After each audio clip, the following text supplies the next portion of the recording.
This is Yankees baseball on My Nine.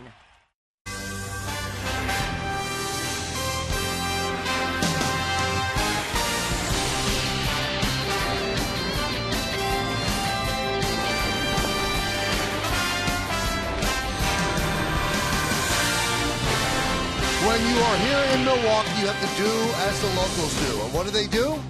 Well, they enjoy baseball and brats. Well, there are the brats. Coming up is the baseball as My Nine presents New York Yankees baseball. Tonight, it's the New York Yankees against the Milwaukee Brewers in the first of three from Miller Park in Milwaukee, Wisconsin. Hello, everybody, and welcome to Yankees baseball along with John Flaherty. I'm Michael Kay. Well, the Yankees took 2 out of 3 in Anaheim. Yesterday, they enjoyed an off day. Now it's back to baseball tonight against a surprising Milwaukee Brewer team. Let's take a look at this pitching matchup, which is a very, very good one. And it's brought to you by Six Flags Great Adventure. Save big on Six Flags Great Adventure tickets at sixflags.com. Giovanni Gallardo will go for the Brewers 2-1, 2.47, and Masahiro Tanaka for the Yankees 4-0 with a 2.53. He has been very special, John. Well, he's been better than advertised. When he came over here to the States from Japan, all we heard about was the fastball and the split finger, but his game is so much more than that. He's got a slider that he can strike you out with. He also can throw it for a strike to get back in some counts, but his devastating pitch is a split finger, making a bunch of the Boston Red Sox look silly. He has 51 strikeouts on the year already, and he's pitching like a number one guy in the rotation. 4-0 like we saw, but the strikeouts have been very impressive. The numbers jump out at you, John. At least 6 1/3 innings pitched in all 6 starts. The only pitcher in the American League to do that. 10 or more strikeouts in 3 starts. John talked about the 51 total. The only blemish on his whole resume, 314 batting average against first time through the order of a boy. After that, it drops down to 173. So what about this team that he's going to face? The surprising Milwaukee Brewers. No one expected this. They are leading the National League Central. But we will tell you more. Everything you need to know to enjoy this series. That's coming up next, right here on My Nine.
Welcome back to Yankees baseball, everybody. Let's learn something about the Milwaukee Brewers. They're 22-13, first in the National League Central, tied with the Giants for the best record in the league. 629 winning percentage. Well, only the Tigers are better at 667. They can hit home runs, and boy, can they pitch. Their bullpen's pretty good as well. Francisco Rodriguez leads the major leagues with 14 saves. The guy who ignites it all is Carlos Gomez. Well, he is a special talent at the top of the order for the Milwaukee Brewers. And when you talk about talent, how about 5 tools? He can drive the ball out of the ballpark.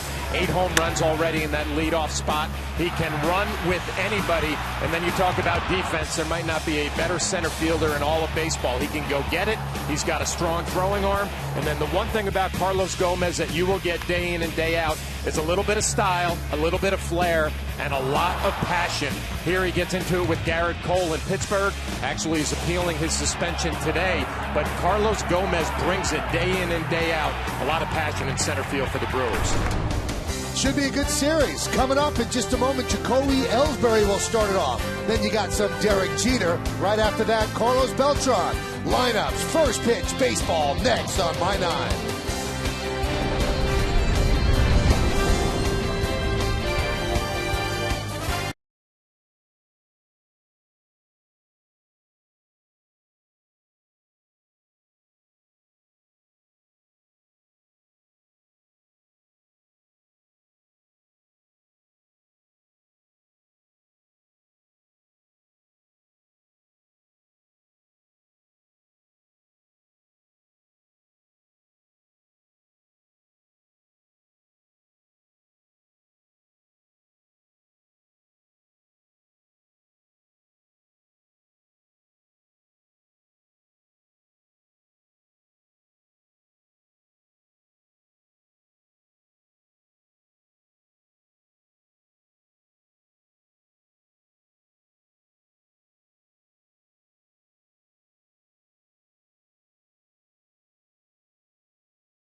My 9 is brought to you in part by Toyota. The Toyota Times sales event is going on now. Toyota, let's go places. By Acela, take off. And by the Cosmopolitan of Las Vegas, a unique luxury resort and casino in the heart of the Vegas Strip.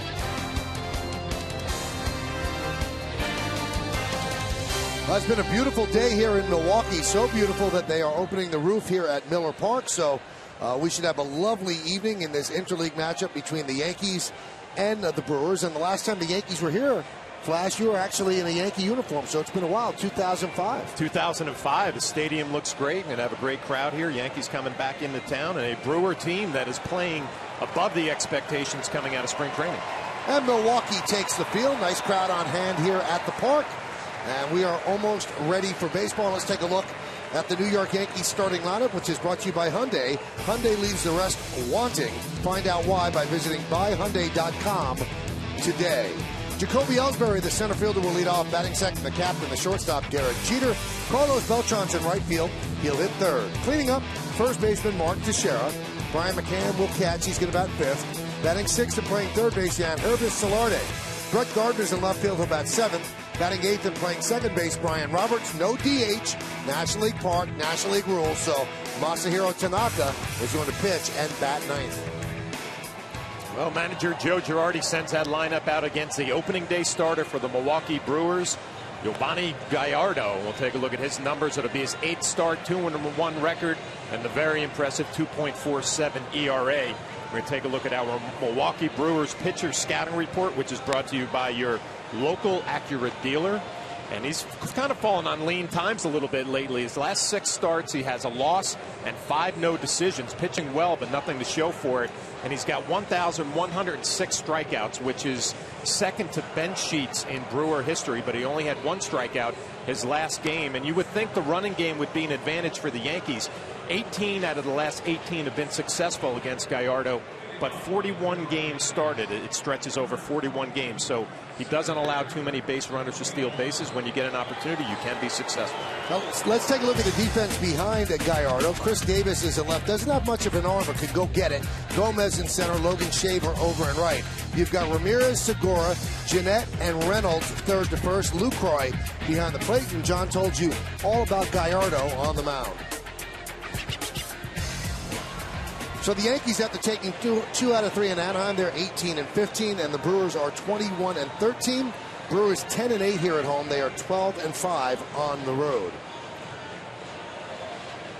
A little bit of a delay now as the home plate umpire, Jerry Meals, is talking with the manager of the Brewers, Ron Renicky. Now it seems like they've straightened things out, and we are almost ready.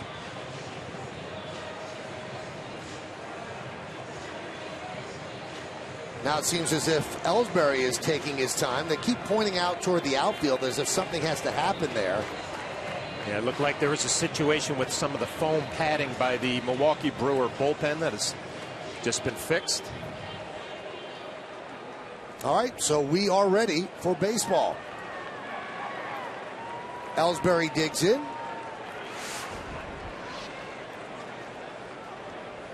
Gallardo is ready. And let's do it here in Milwaukee. First pitch is upstairs, and we are underway. We told you Jerry Meals behind the plate. Paul Emmel at first. Tom Woodring is the second base umpire. Marvin Hudson over at third.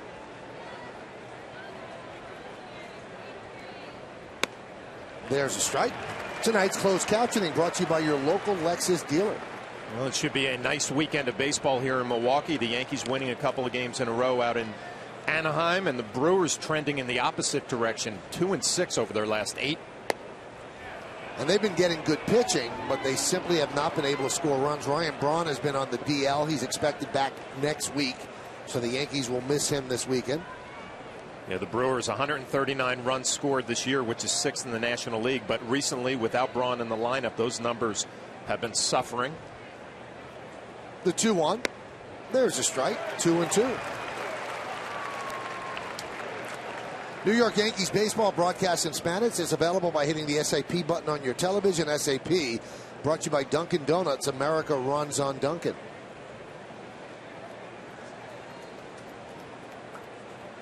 And the 2-2. Swing and a miss. Got it by him. Ellsbury down on strikes.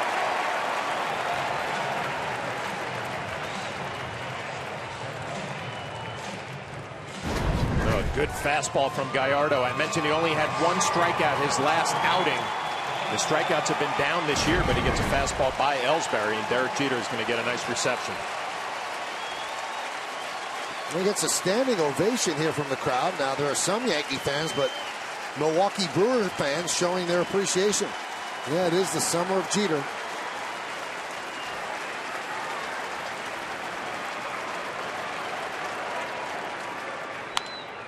Chop towards second. Jeanette gets Jeter. 2 out. Well, the crowd out in Anaheim kind of set the standard, didn't they, Michael? Well, Derek Jeter chant. He said it was one of the neatest moments he's ever had in his career. He's had a lot of great moments. Yeah. Here's Carlos Beltran.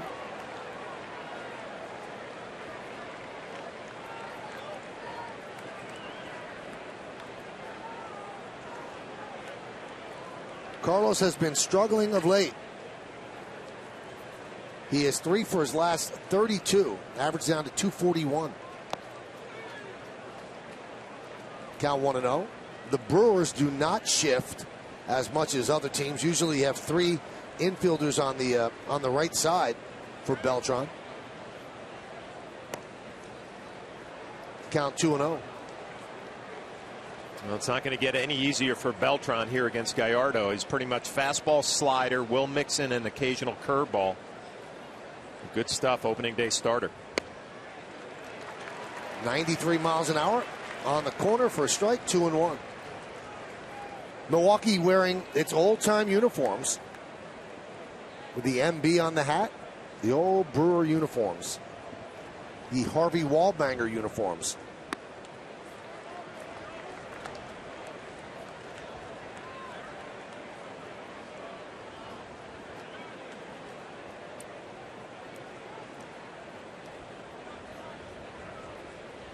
Harvey Keene's home run hitting Milwaukee team. And that one is chopped to the second baseman, Jeanette. Covering is Gallardo. They scored 4-1. The Yankees go down in order 1-2-3. Yankees nothing. Milwaukee coming to bat.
So why don't we take a look at the Brewers starting lineup that he is going to face, and is brought to you by Lord and Taylor.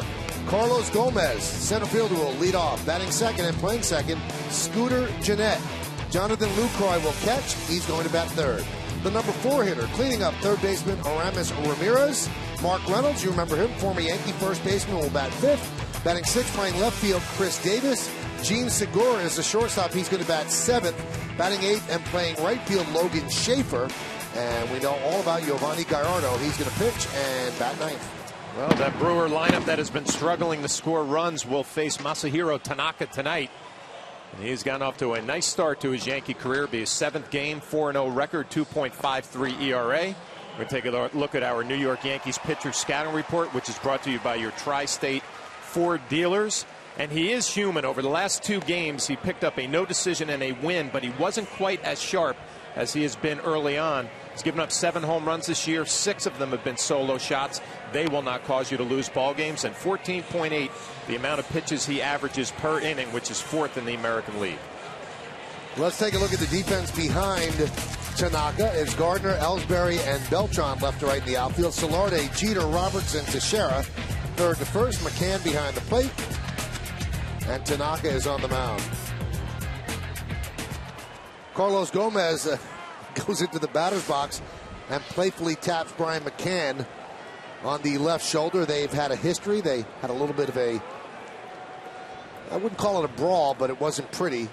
An altercation after Gomez styled a little bit too much for McCann, and he swings out from under his helmet. Well, I guess McCann and Gomez had a little session out on the field too, where they cleared the air. Everything is good. And not your typical leadoff guy taking pitches. Swings hard his first pitch. There's that little greeting. How you doing, buddy? Let's not fight. It's all good. Well, you can appreciate his passion, but if he shows up a player or a pitcher, in McCann's case, he's not going to agree with it. I'll tell you what, that stand that McCann took last year, I think that really even increased his standing in Major League Baseball. People loved it. Well, you know what, even when the Yankees signed McCann, I mean, you knew about his offensive game, what he does behind the plate, but I think that interaction with Gomez kind of talked to his personality and how he sticks up for his staff. Very old-time sort of player. A little bit of a throwback. And the 3-1. And Gomez walks.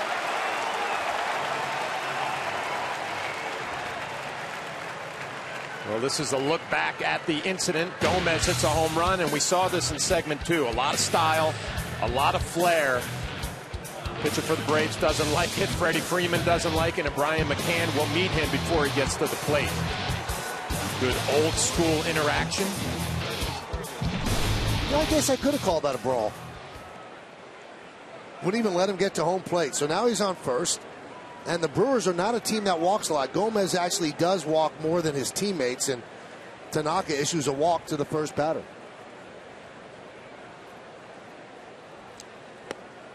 Scooter Gennett takes a strike. Gennett is the second baseman. He has taken the job from Ricky Weeks. And to tell you how big a deal that is, Ricky Weeks is on the final year of a contract that pays him $11 million. And he's just a bench player. There's Ricky. Weeks hurt his hamstring last year. Gennett got an opportunity to play in 69 games and hit .329. Runner goes. Pitch is bounced. The throw to second. Not in time. Stolen base for Gomez. That's his 5th stolen base on the year, and the way he runs, you'd expect that total to be a little bit higher. Picks a good pitch to run on. A ball in the dirt. McCann gets rid of it in decent shape. Just a tough pitch to throw on. And you see the explosiveness of Carlos Gomez. 8 home runs out of the leadoff spot. Now he's got 5 stolen bases to go with it. Yankees come in at the corners.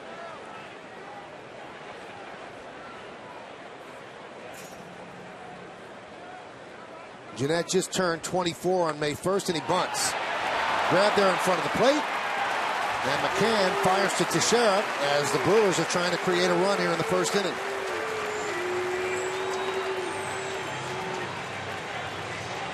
So 2-3 on the sack. Gomez is at third. Well, nice job of execution by the Brewers and Gennett right there. It looked like there might have been a little contact between Solarte and Gomez. When he comes sliding in past the bag and lands on his foot. Unintentional by Gomez. Well, the Yankees cutting off a run earlier. Trying to. They bring the infield in here in the first inning. They know Gallardo is tough. And that'll bring up Jonathan Lucroy.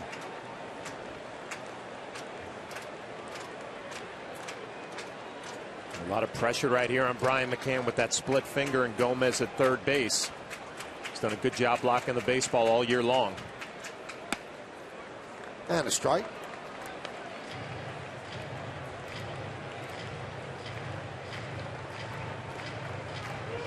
Well, we don't get an opportunity to see Lucroy that much playing in the National League. He has a reputation of getting big hits here in Milwaukee. The batting average close to 300.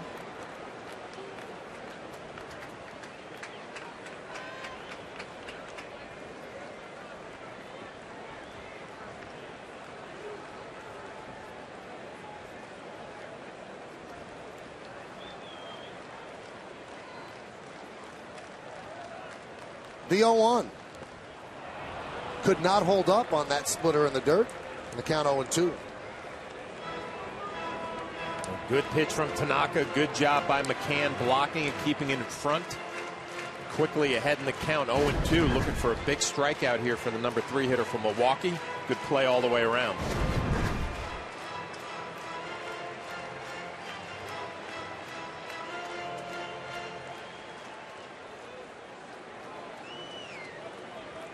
Infield still in. Gomez leads off third. 1 man out, bottom of the first.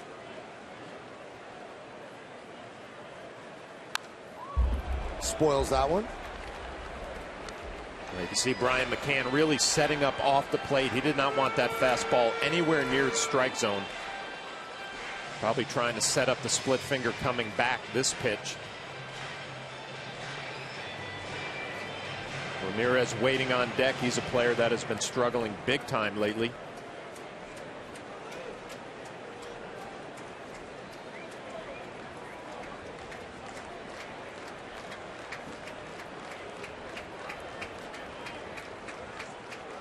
And the 0-2. Popped up. Jeter makes the play. Gomez stays put. Big out for the Yankees and Tanaka.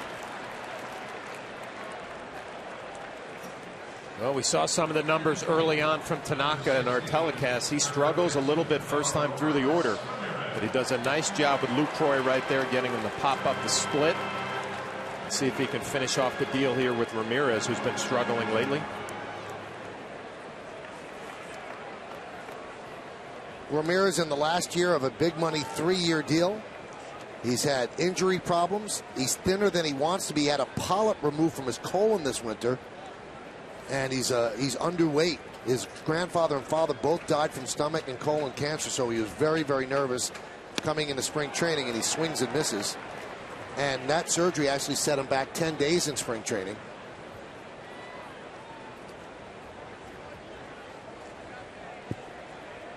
And they need him to produce. He's one of the big bats in their lineup, but hitting just .239.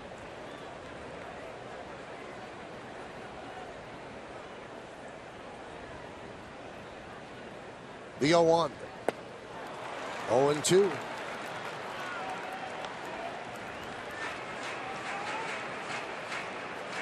His last 4 years has been a very productive player. 2013, a down year. He played in 92 games. And John, very quietly, he has compiled 355 home runs. Wow.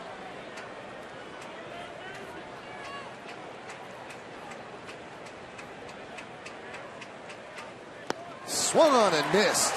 So Tanaka gets tough with a runner on third and 1 man out, and does not allow a run to score. No runs, no hits, no errors, and 1 man left on base. We go to the second. 0-0.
Go to the second, 0-0. Hey, fans, now it's time to hear from you. It's What's Your Take, brought to you by the Jeep Spring into Summer event going on now.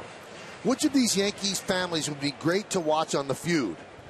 Is it A, the Girardis, B, the Jeters, C, the Pettits, or D, the Steinbrenners? Text A, B, C, or D to 70377, or go to my9nj.com. Find out the results later in the game. A wrap-up.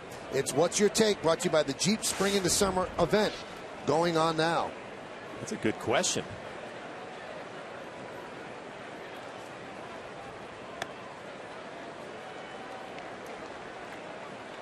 Count 2-0 to Teixeira.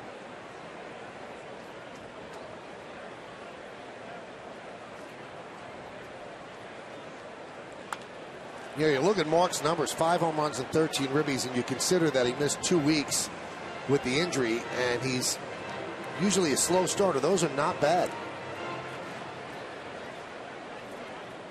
I don't think we're going to see the high batting average from Mark anymore, but you'd expect a 25 to 30 home runs when he's healthy. Now Milwaukee does shift for Mark with 3 infielders on the right side. Last 9 games, a .294 average with 4 homers and 9 runs batted in. Gallardo deals the 2-2. Swung on a miss. 93 miles an hour upstairs to share down on strikes. Well, second strikeout, and the same thing to Jacoby Ellsbury. Just powers a fastball up and in. Good life right by Mark Teixeira. Well, a great look at the four-seam fastball coming off his fingertips.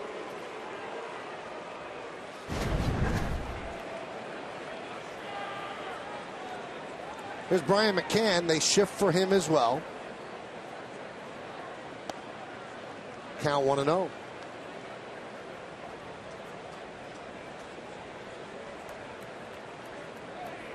McCann hitless in his last 12 at-bats. 2-0. Well, the big thing for Brian McCann right now is not to pay attention to that batting average. The Yankees did not bring him here to hit 300. It's more to hit 20 home runs, drive in some big runs, and deal with that pitching staff. Hit some balls good out in Anaheim. Not a lot to show for it, like you mentioned, Michael, but feels pretty good about where his swing is at. 3-0 count. Let's see if Girardi turns him loose. Gives him the green light. Taking all the way. There's a strike.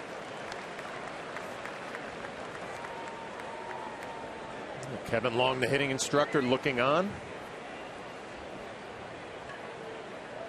We've seen McCann go the other way this year. And McCann, first base runner for the Yankees, works a walk. Now, we told you Milwaukee in first place in the NL Central, and they can dream because St. Louis is having a lot of trouble hitting, and the Cardinals are 4 games back. Cincinnati 6 back. Pittsburgh, which had a dream season last year, and the Yankees will see them next weekend at the stadium, have gotten off to a 14-20 start, and their bullpen has been very bad. 7.5 back, and the Cubs 9 back of Milwaukee.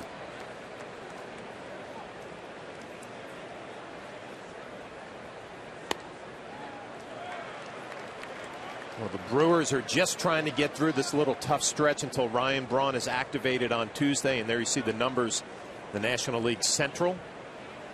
They are a team that is built around their pitching staff. They play good defense, second in the league in fielding percentage. The Brewers are. You'd expect them to be around all year. Fouled away.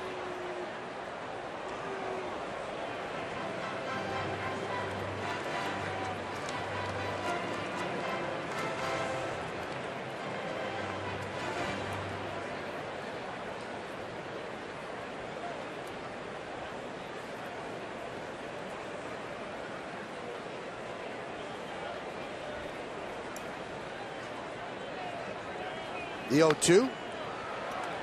And Solarte pops it up. Jeanette is back. He'll make the play. Well, it's the first curveball that we've seen from Gallardo. Usually it's fastball, slider, and occasionally he'll throw some curveballs in there about 15% of the time.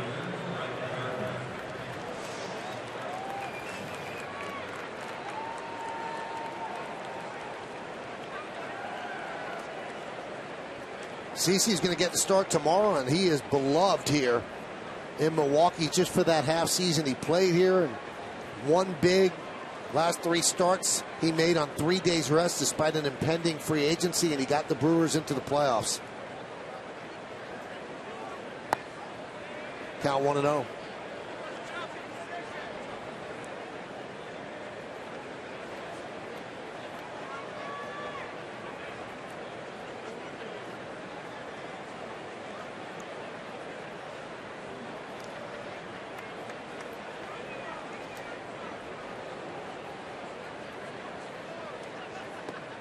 The count 2-0.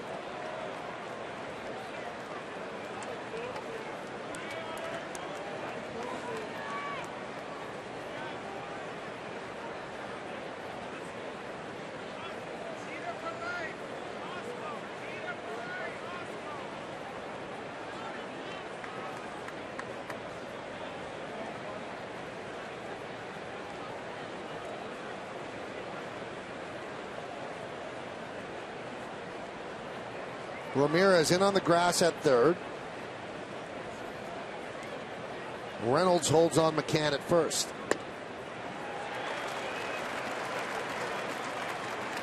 He's proud of his fastball, 92-93, and he throws it a lot. You know, when you watch the flight of his fastball, it's pretty straight. It does not have a lot of movement. But it looks like it gets up on the hitters a little quicker than they're expecting. It probably hides the ball well. Deceptive delivery, and it works. High fly ball left field. Davis will make the play, and that will do it. No runs, no hits, no errors, one man left. We go to the bottom of the second. 0-0 on my 9.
This Subway Series is on, and My 9 has your tickets. Don't miss a second of this big series as the Bombers take on their crosstown rivals, the Mets. It's Jeter's last Subway Series appearance. Yankees-Mets, Tuesday at 7 from Yankee Stadium, and Wednesday at 7 from Citi Field, here on My 9.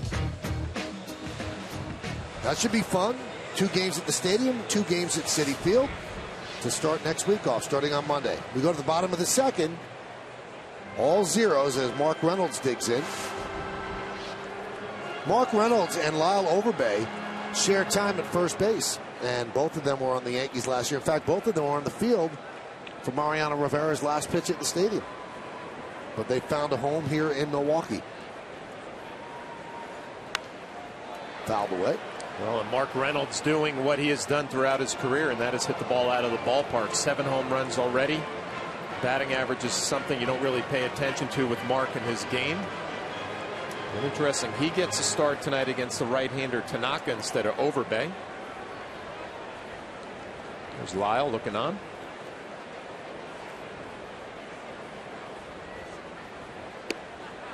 Oh, what a great job Overbay did last year when Mark Teixeira was out. Kind of ran out of steam towards the end of the year, but really gave the Yankees a boost early.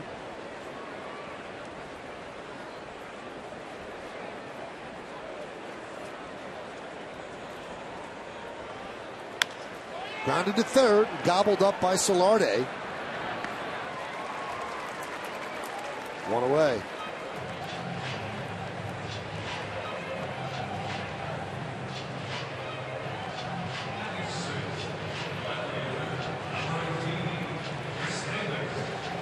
Here's Chris Davis.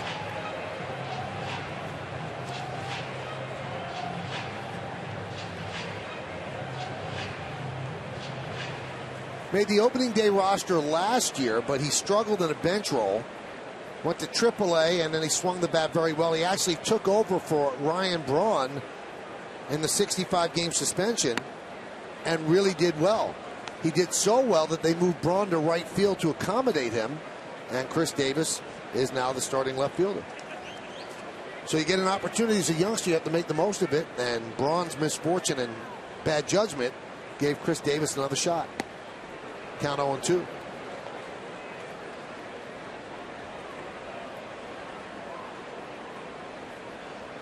Braun is out on the DL with an oblique injury and supposed to be back early next week.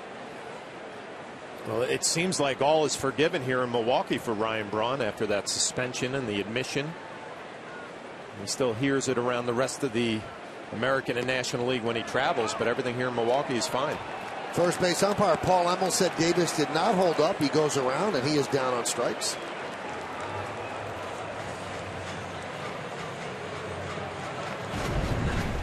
Well, the Brewers getting the first look at Tanaka, and we're going to see a lot of these check swings tonight on that split finger. You see the bat head, debatable whether it goes around.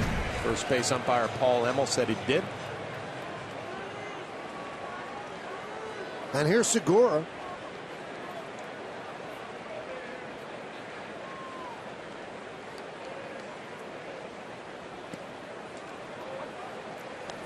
Segura missed 4 starts because of the freakiest injury that you'll ever see. Ryan Braun was swinging a weighted bat, standing on the steps of the dugout, not quite on the field, and it just smashed Segura in the face. Grounded up the middle. Roberts is there. Segura is down. And the Brewers go down in order. 1, 2, 3. We're going to the third here in Milwaukee. Still looking for a run and a hit.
About the Bombers this season. Post your thoughts to Facebook or Twitter using the hashtag My9Yankees, and your words could end up on the big screen in Times Square.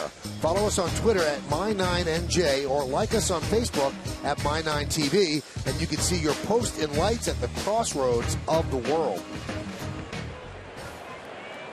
Well, a strong first couple of innings for Masahiro Tanaka, and he's getting ready to hit, too. He is on deck. Brian Roberts will start it off, the number 8 batter in the lineup, and the pitch is high, 1-0. Time Warner Cable scoreboard, 0-0.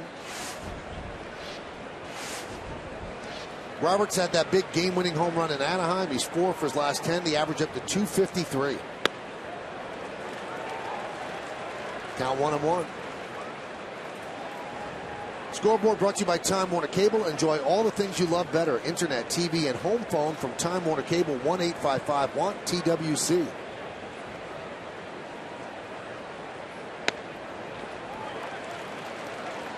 Count 1-2.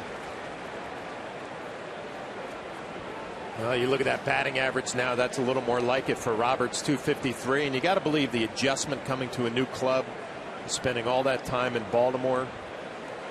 You know, he looks like he's more comfortable.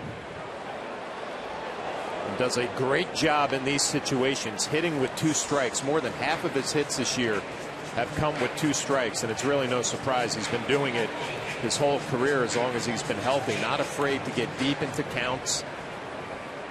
Trying to get on base for that guy, Tanaka. The 1-2. Foul back here, still 1-2.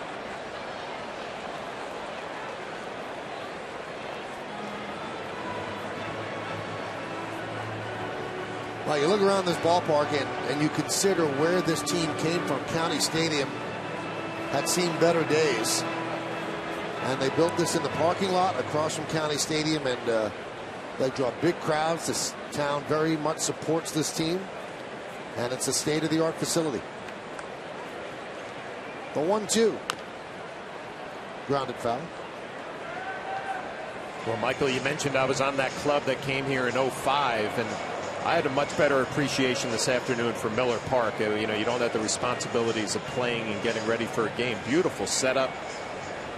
And I felt like all the way back in 05, the dimensions were kind of strange. The way the roof spread side to side, it just looked a little different to my eye. But now you like it. Now I like it. Well, now here's a moment that American League managers just dread. I mean, their pitchers don't hit. But in National League cities during interleague play, they have to hit. Tanaka got to the plate 37 times in Japan and got 3 hits. And even hinted that he might not even swing up there. He said, my job is to pitch. But I watched him in batting practice in Anaheim, John. He can hit. He's an athlete. Remember, he started as a catcher. So obviously an excellent athlete who was behind the plate. But I mean, you always think when the pitchers come to hit about Chin-Ming Wang and the unfortunate incident in Houston. He got hurt in that game. His career was never the same. We'll see if Tanaka elects to swing the bat.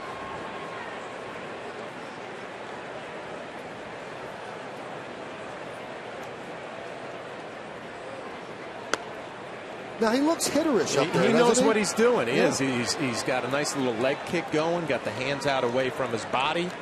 Some pretty good takes. He's not off balance.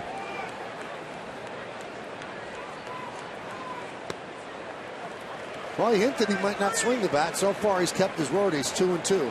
Well, I'll give him credit. He's not going up there just standing doing the trophy pose. I mean, he's got the leg kick. He looks like a hitter.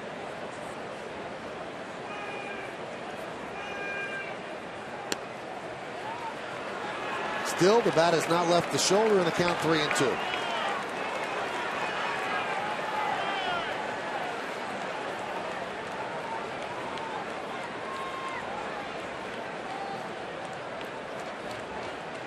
And Gallardo deals. He swings and misses at a fastball. So he finally does swing. And he strikes out. And you see Jeter giving him a big laugh. Well, everybody can laugh. Jeter, teammates, Tanaka, as long as you come out of it healthy. Gallardo, a lot of pressure just to throw the ball over the plate to an American League pitcher. Able to pick up another strikeout. A nice little weight transfer going.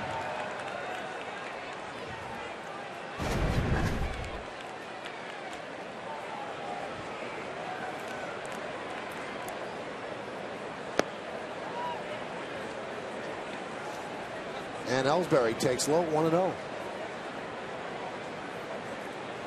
We're in the 3rd inning. First game of a 3-game set. Yankees and the Brewers. No score.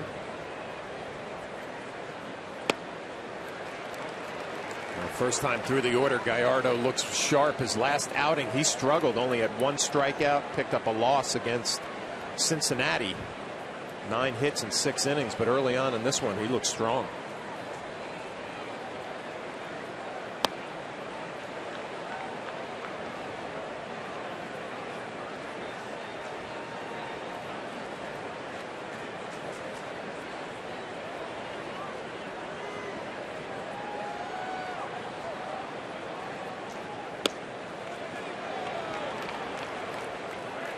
Count 3-1.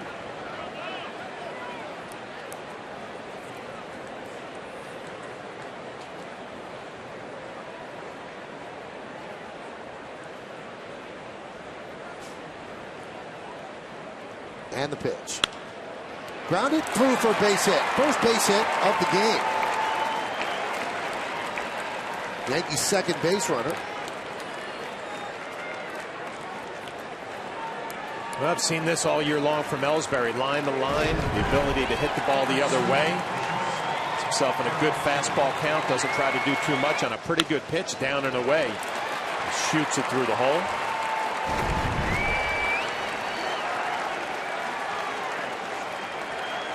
See if Ellsbury gets aggressive. 10 stolen bases on the year. See if he can get himself into scoring position with 2 outs.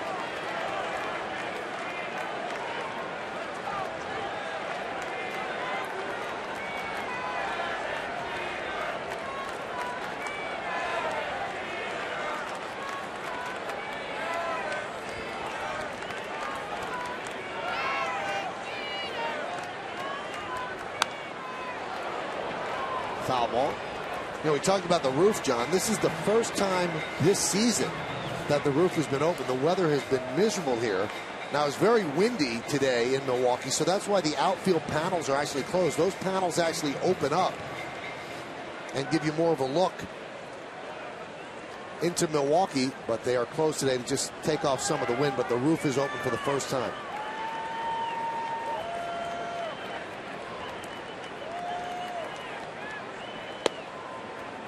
A little bluff there by Ellsbury. Didn't go.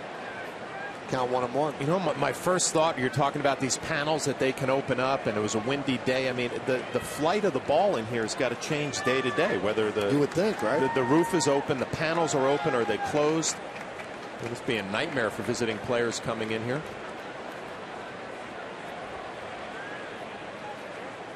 Yeah, I'd expect Ellsbury to run. I mean, looking at the numbers for Lucroy behind the plate, he hasn't done a great job throwing runners out this year. Somewhere around 20% or just under. Take a chance, try to get yourself in scoring position against a tough right-handed pitcher in Gallardo. Pitch out, nothing doing. Snap throw to first, and Ellsbury's back. As a hitter, John, the darting off like that, the bluffs, does it catch your eye? Is it distracting to Jeter? Well, it might catch your eye, but I don't think it's distracting. I mean, obviously, if the runner is at second, it's a little bit different because you'd see him behind the pitcher. But I think a situation right here, Ellsbury should be running, and Jeter should get a good pitch to hit. Not going, and the pitch is a strike on the outside corner. You can see Ellsbury wants to, but he's kind of caught in between. Gallardo doing a good job changing his times, changing his rhythm to home plate.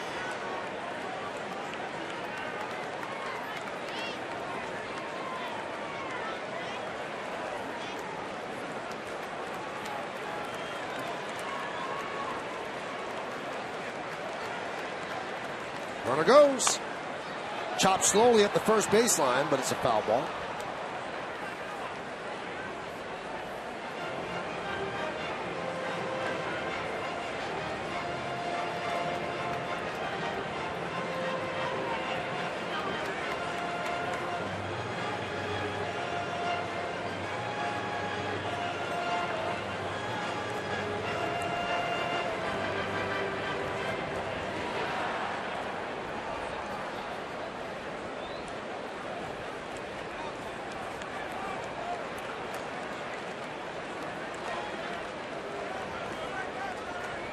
Runner goes again, but strike 3 to Jeter.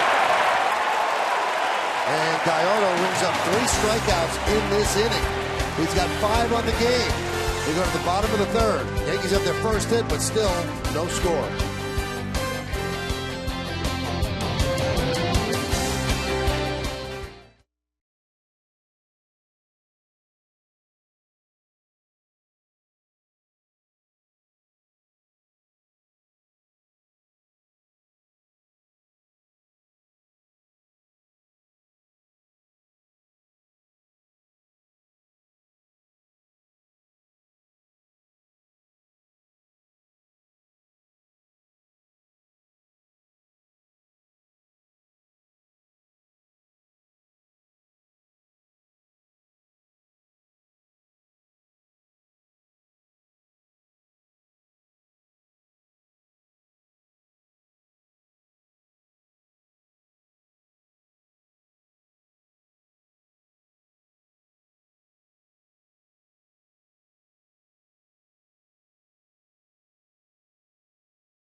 Time Warner Cable scoreboard.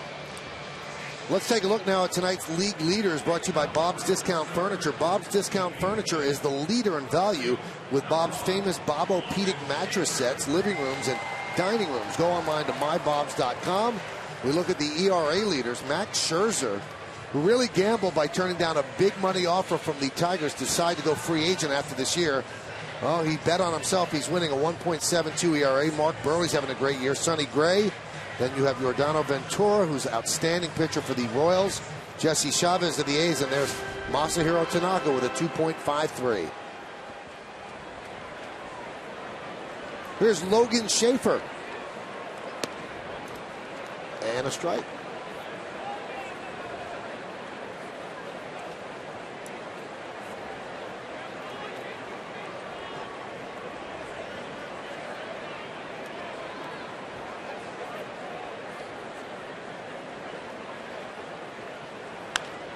Ground ball to second.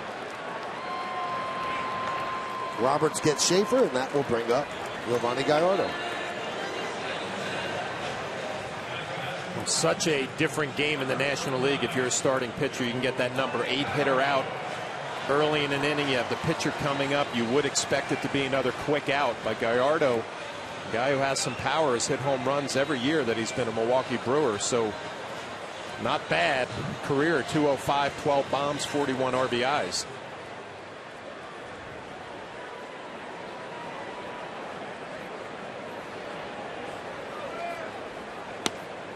And a strike.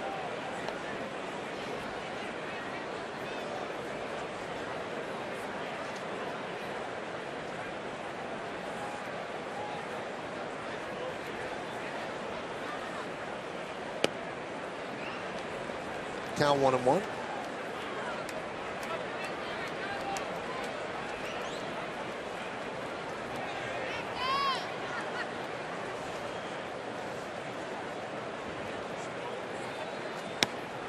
The first base runner, or the first batter, got on in the first inning. Carlos Gomez walked, stole second, moved to third on a ground ball by Jeanette, but didn't score. This is the only base runner Milwaukee has had. If you look back at the last 2 starts for Tanaka, and I kind of talked about it on the scouting report a little bit, there were some signs of struggle in that he walked 4 against the Angels 2 starts ago, and Tampa Bay's last outing got hit hard early and then settled down. But Tanaka looks like he's back on track tonight. In control early in this game. Fouled away. Remember back to those last 2 starts, having a little trouble with the slider up in the zone, couldn't get a good feel for it. Same thing with the split. He figured something out with the pitching coach, Larry Rothschild, because he's back on track here tonight.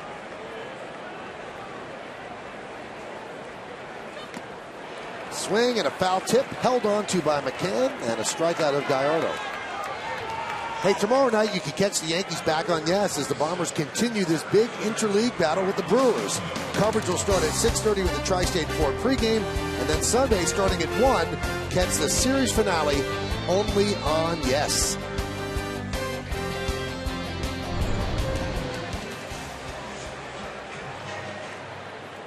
Well, here's Gomez, the only base runner against Tanaka. He walked to open up the first.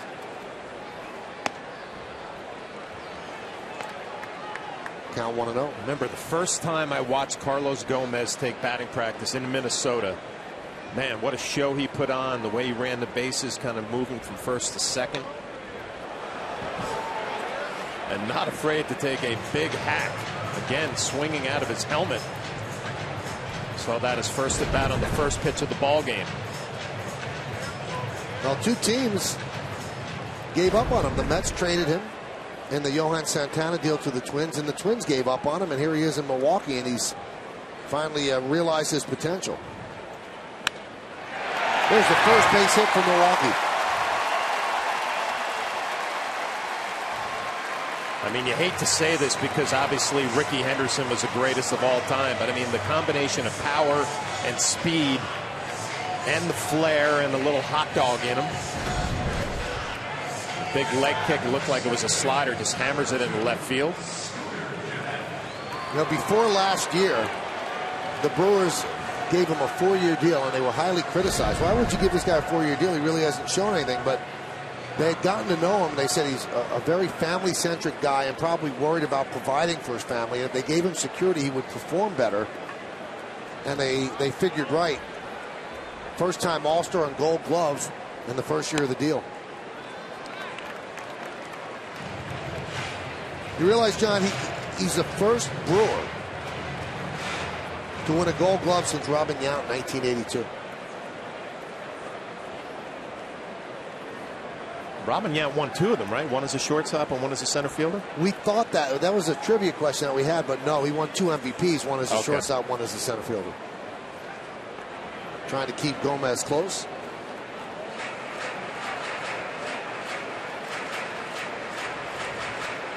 Now, wins above replacement. It's a advanced stat. Mike Trout, 9 wins. Carlos Gomez, 8.4. Robinson Cano, 7.6 with the Yankees.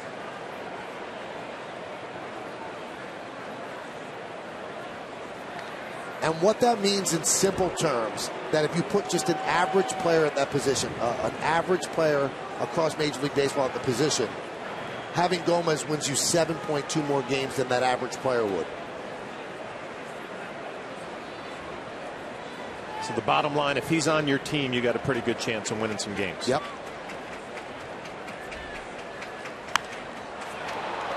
High fly ball left field off the bat of Jeanette. Gardner almost didn't move, and that will do it here in the third. No runs a hit, no errors, and 1 man left. 3 in the books. Nothing.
Time for the Toyota trivia question. The Toyota Time sales event is going now. Toyota, let's go places. Robin Yount was taken by the Brewers 3rd overall in the 1973 MLB Amateur Draft. What fellow Hall of Famer was selected 4th overall in 1973? We'll find out in the bottom of the inning. Carlos Beltran leads off. And a strike from Gallardo. Robin Yount with that closed stance is wearing out right field, right center.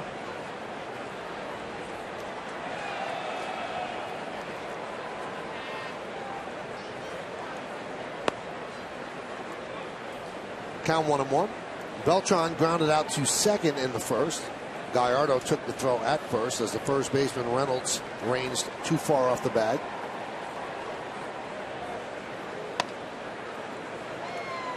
Two and one.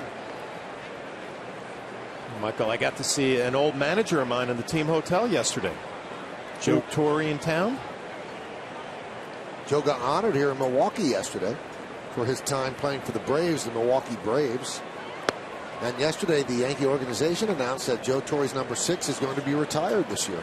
You know, and actually congratulated him on the number 6 being retired, and obviously said thank you. But I had no idea about the the Brewers celebration that he was in town for. He's got a lot going on right now. Yes, he does.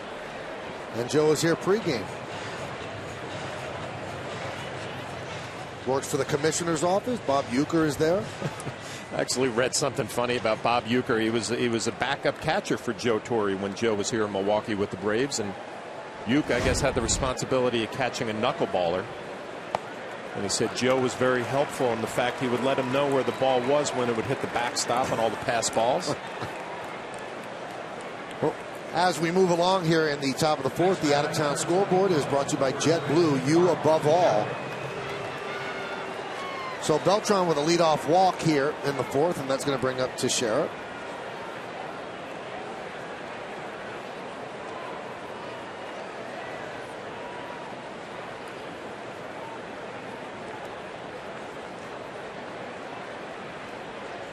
Shift is on, 3 infielders on the right side, and the breaking ball is a strike. Oh, we're starting to see more curveballs come out from Gallardo as his game is advancing. Got a good feel for that pitch tonight.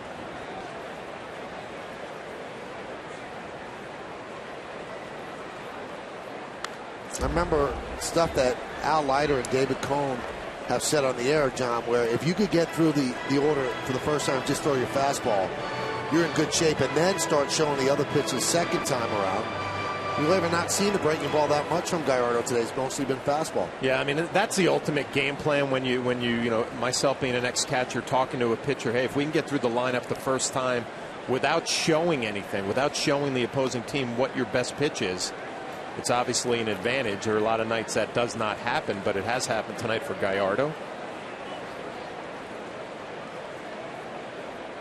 And we expected a good pitching matchup, and we're getting it through the first 3 innings. You almost feel like one swing of the bat could be the difference in this ball game, the way the starters are locked in. High fly ball, shallow center. And the catch is made for the first out. That was Segura who made the play, so you score that as 6. MLB.TV Premium, the #1 live streaming sports service, is celebrating 12 years. Join the millions of subscribers. Watch every out-of-market game live in true HD on over 400 devices. Visit Yankees.com for details. Here's Brian McCann. He walked in the second inning, so 2 walks for the Yankees and 1 hit, and Ellsbury single. 3 base runners. And for Milwaukee, a walk and a single, both by Carlos Gomez.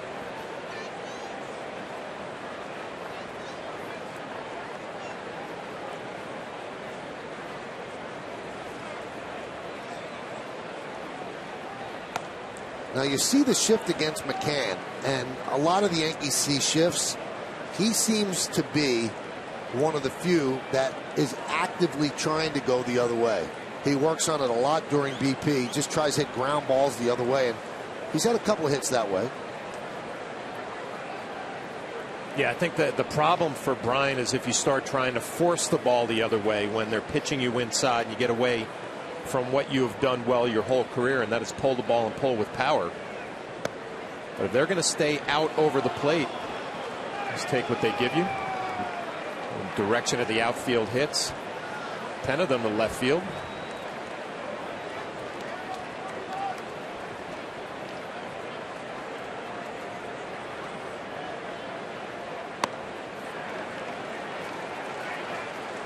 This is a situation right here, ahead in the count 3-1. If you're Joe Girardi or Kevin Long, you want Brian McCann thinking about one thing, and that's getting a pitch middle in and trying to do some damage.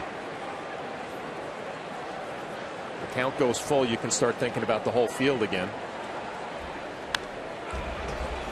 3-2.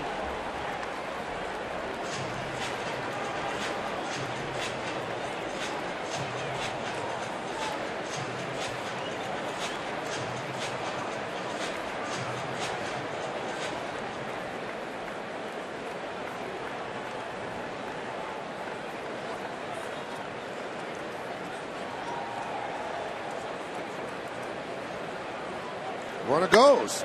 That one is lined into center field. It's a base hit. Beltran will stop at second as Gomez got the ball quickly. And a line single for McCann.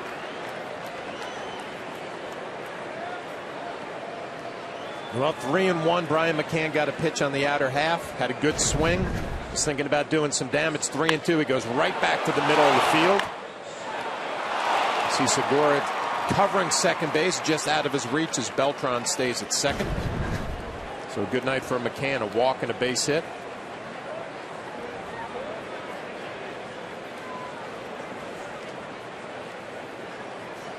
Here's Solarte.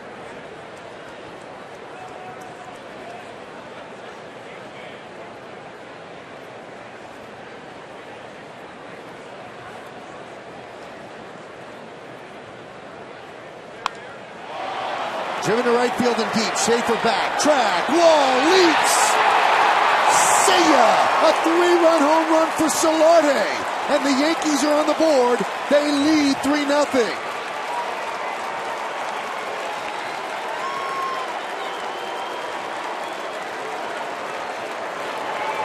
Just like that. Solarte, his second home run. A 3-run blast that really seems like it looms large in this pitcher's duel. Yeah, you felt like one swing of the bat could be the difference in this game, and that might be the swing right there from Solarte. It looked like a breaking ball out over the plate, 3-run shot. And with the way Tanaka has looked early on, if you're the Yankees, you feel awfully good about the way things might turn out here tonight with that one swing. There's Brett Gardner. He shows bunt, takes outside. Boy, a valiant effort by Schaefer. Ball just missed the glove and settled into the area behind the right field wall where fans are sitting, and a big 3-run home run. Right back up the middle. Stopped there by Segura, but it's an infield single for Gardner. Well, Solarte has 2 home runs on the year. The first one against Balfour was a breaking ball middle in. The same thing here with Gallardo, and it just stays middle. Great extension and releases with the top hand. And there's that bid you were talking about from Schaefer. John, this guy has 18 RBIs. He leads the team out of nowhere. A non-roster invitee to spring training, and he has been a big part of this 18 and 15 start.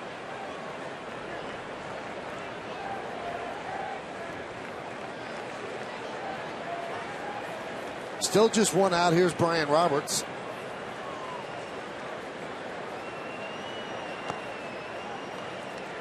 Count 1-0.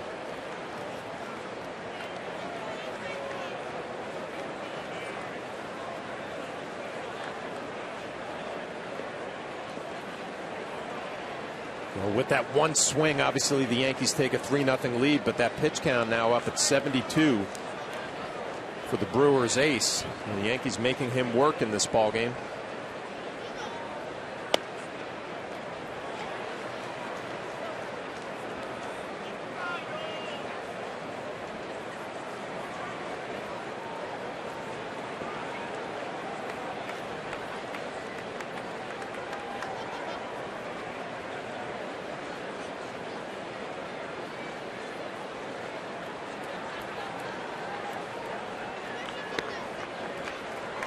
Count 2-1.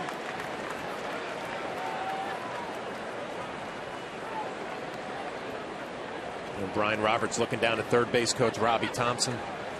Speed with Gardner at first. Threat to run. Good hit and run count.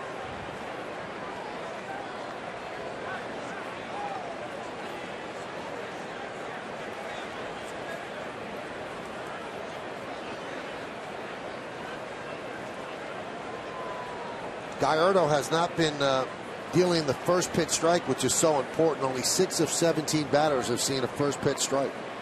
They finally got to him this inning. Runner goes, and that one is ripped down the right field line. It'll go into the corner. A weird carom, and that's going to allow Gardner to score. It's an RBI double for Roberts, and the Yankees lead 4-0.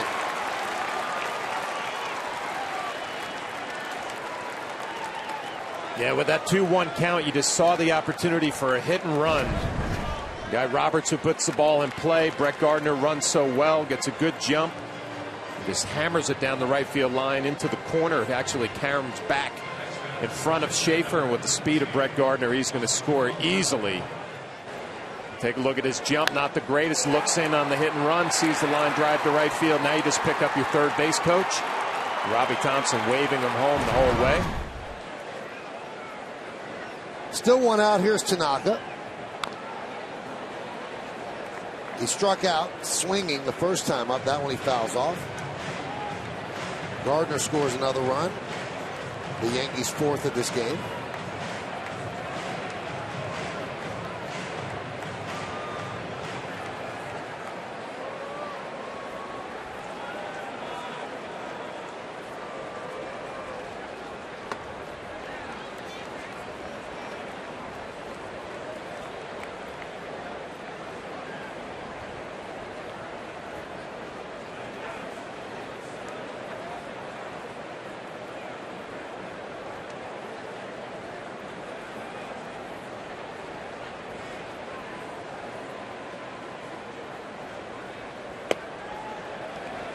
One and two. He swings with bad intentions. Got a little grin on his face right now, but I tell you what, he's all business when he digs in there. Got the same pre-swing routine every time, bat on the shoulder.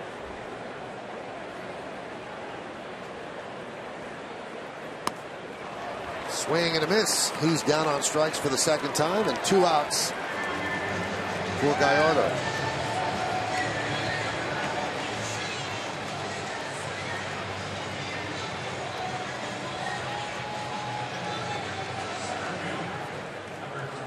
Here's Jacoby Ellsbury, got the Yankees' first hit, a 2-out single in the third. He's 1 for 2.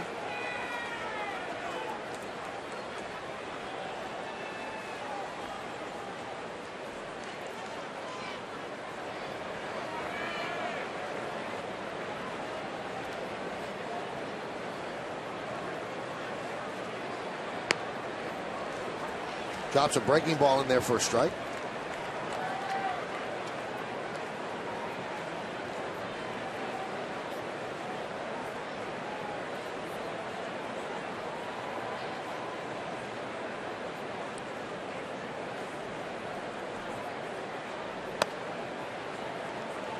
Count 1-1.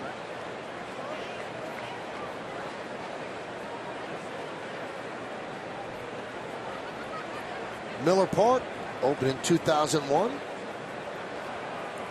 Close to capacity tonight with the Yankees in town.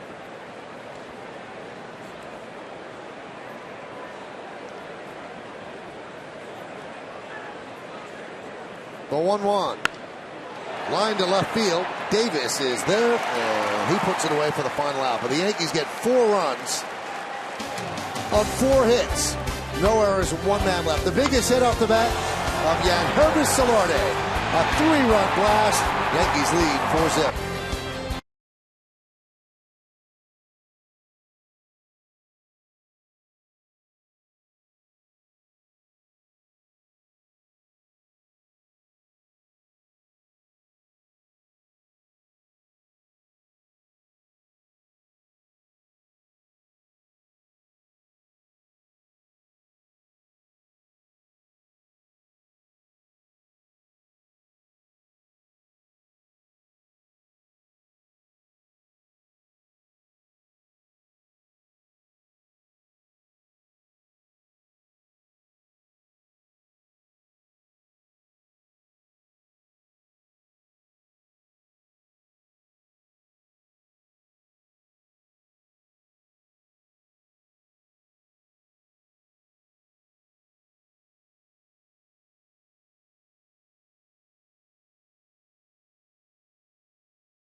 Check out the answer to our Toyota trivia question. Robin Yount was taken by the Brewers 3rd overall in the 73 amateur draft. What fellow Hall of Famer was selected 4th overall?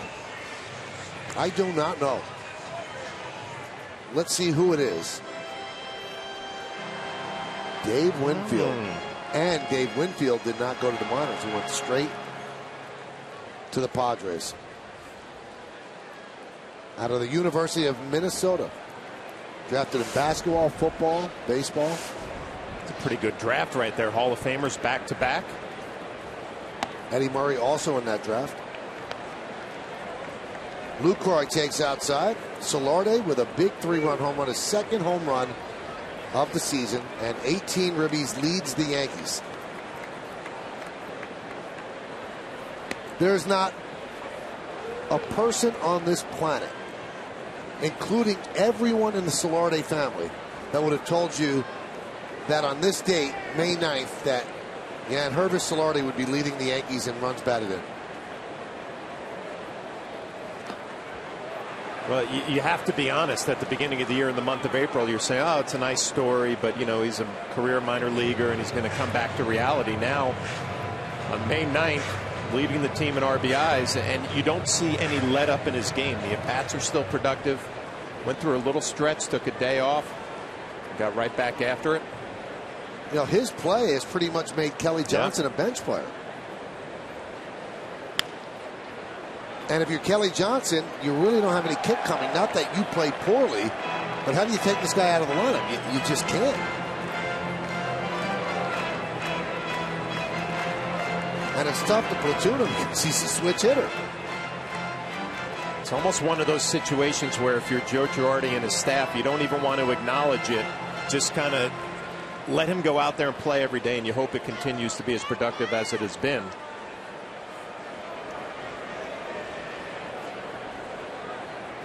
One, two. Grounded to third. Solarde.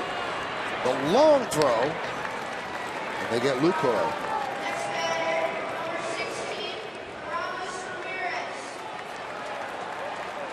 Well, you know, doing research to get ready for this series, all you read about and all you hear around Miller Park is that the Brewers are struggling to score runs. They can't wait to get Ryan Braun back next week.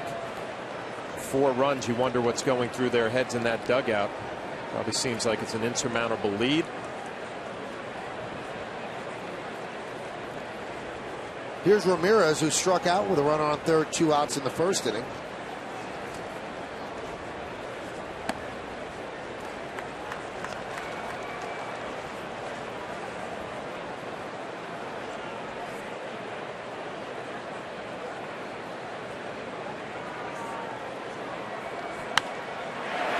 Slaps one into right field for a base hit.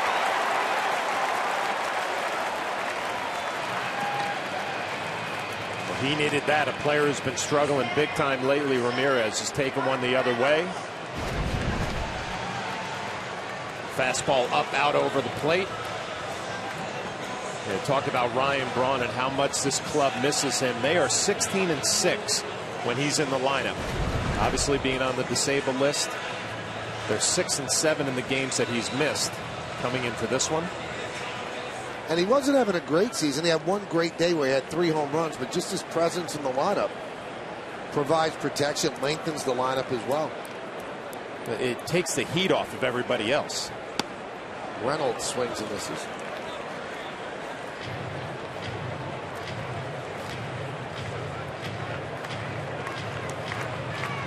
Braun was hitting .318. Very good. 6 homers and 18 runs batted in. But again, remember, 3 of the 6 home runs came in one game. But he certainly bounced back nicely after that suspension. 65 games he served at the end of the year. And you wonder, well, he's got to play clean now. Yeah. Was there going to be a big drop off in his game? And there hasn't been at all.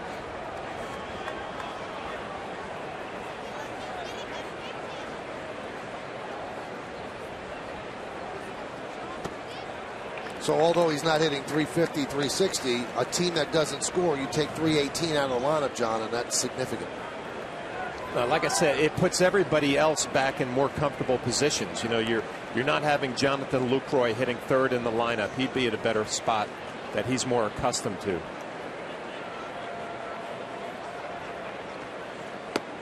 Did he go around? Yes, he did. And Mark Reynolds down on strikes. Well, we did the open of our show tonight. I was talking about the slider being a much better pitch from Tanaka than I thought it was going to be, and that's what that was. Down and away, Reynolds can't hold up.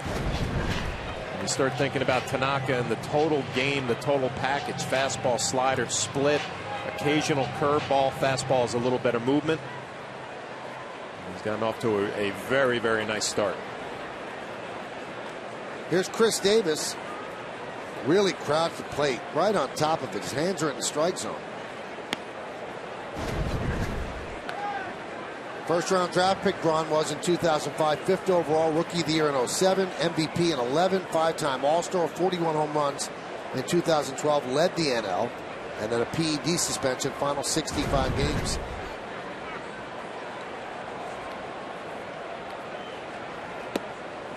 And that was following a failed PED test where chain of ownership of his sample was compromised, and they threw out the positive result. And a lot of people thought that he got away with it. Got away with something that he obviously did, but then he was caught in the biogenesis investigation.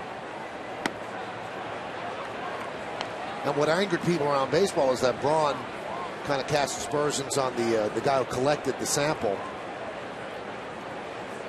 and really the guy didn't do anything wrong. He just kept the sample over the weekend in his house. Well, don't you think it was his attitude too? I mean, yes. He was so over the top.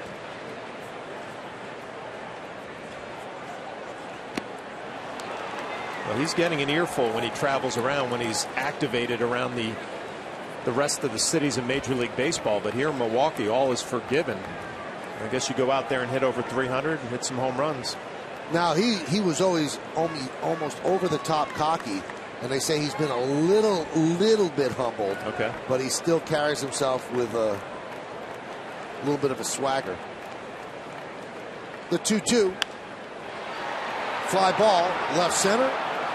Ellsbury moves over to make the play, and that will do it here in the 4th. No runs a hit, no errors, at 1 man left. Let's go to the 5th. 4-0 Yanks.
New York Yankees baseball on My 9 is brought to you in part by your local Lexus dealer. By McDonald's. The new McDonald's Bacon Clubhouse Burger and Chicken Sandwich are finally here. Stop by McDonald's and pick your favorite today. And by the New York Lottery. Hey, you never know.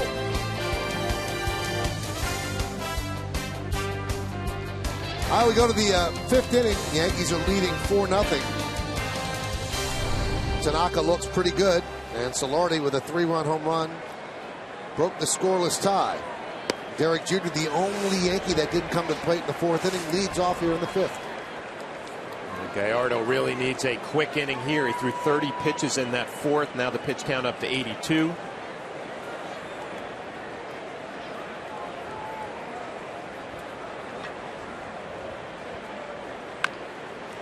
Chopped to short. Segura gets Jeter for the first out.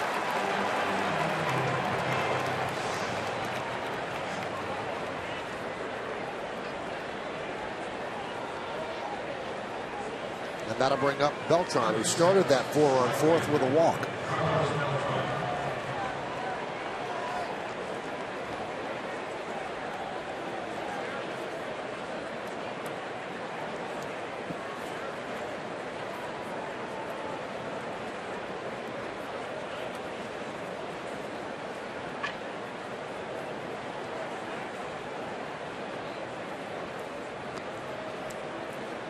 Count 1-0.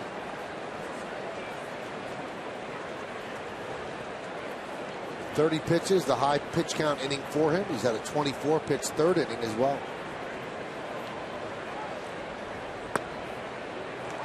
And a strike. He's the 3rd batter due up in the bottom of the 5th. So Renicky might pinch hit for him if he's over 90.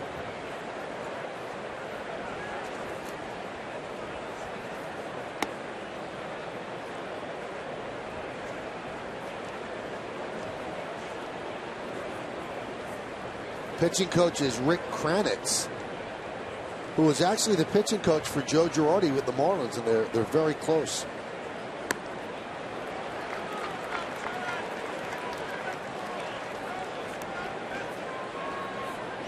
There's another connection on the staff. Their hitting coach is Johnny Narin, and he is extremely tight with Kevin Long. They have the same hitting philosophy.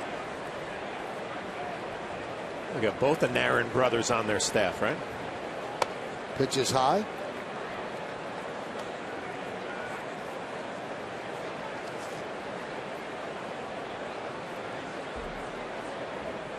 And Jerry Narin's the bench coach.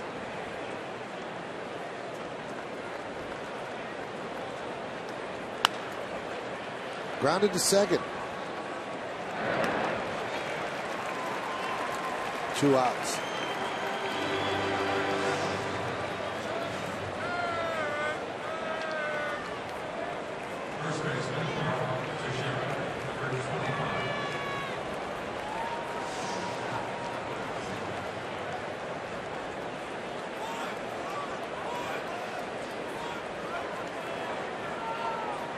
And that brings up Teixeira.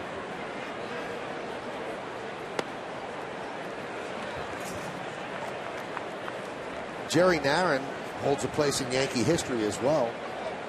He was the catcher that replaced Thurman Munson when Thurman Munson passed away, and the Yankees played that game against the Orioles at Yankee Stadium.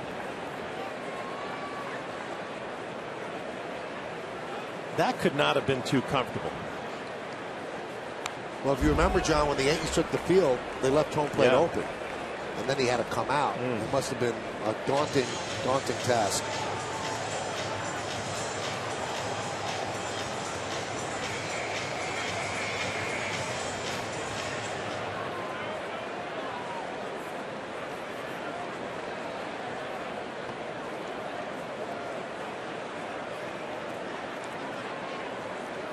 Narin said it was very, very tough for everybody. It was like losing somebody in your family. It was a very difficult time for everybody. It was difficult for the players, but even more so for his family.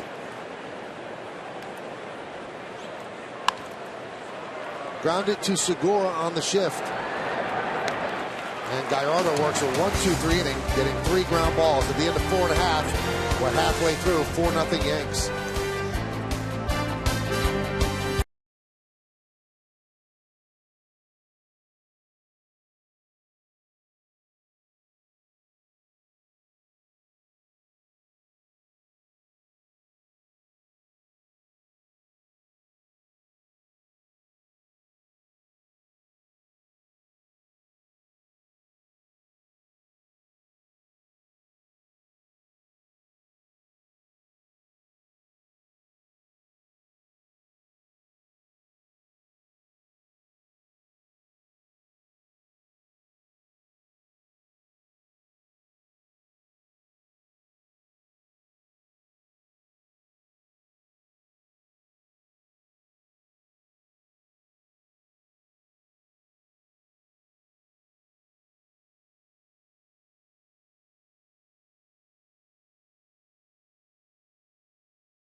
a look at an historic day in Yankee history, which is brought to you in part by ShopRite. We're all about food. We're all about savings. We're all about you.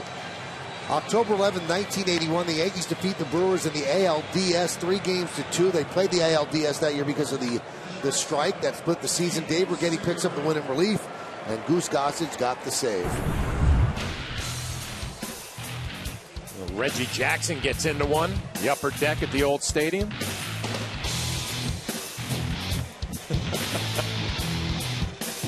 Little slider from Goose Gossage right there. Cecil Cooper on the pop out.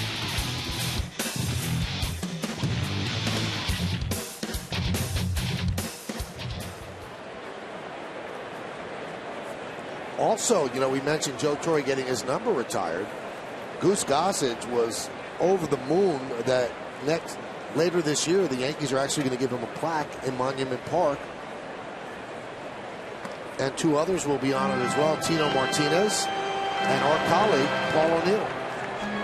And next year there will be a recognition of Bernie Williams.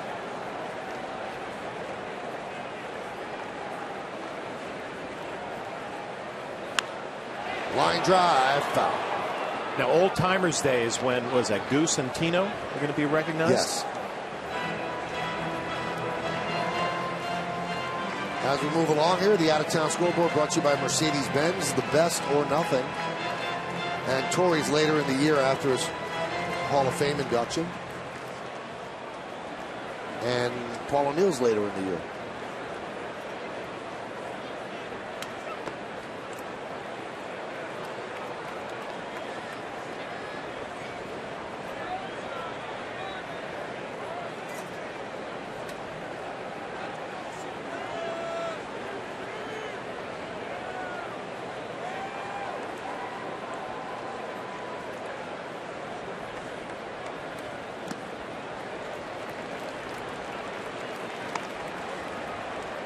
Tino will be recognized June 21st. Gossage June 22nd. That's Old Timers Weekend. Paul O'Neill on August 9th.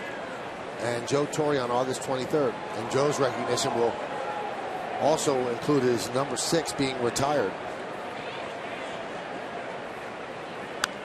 Now, you can never really predict anything with certainty, but I think we'll go out on a limb and say that when all is said and done, no one will ever wear number 2 again. Derek Jeter's number, so that means that once Jeter's done, there will be no single-digit numbers available for the Yankees. They've all been retired.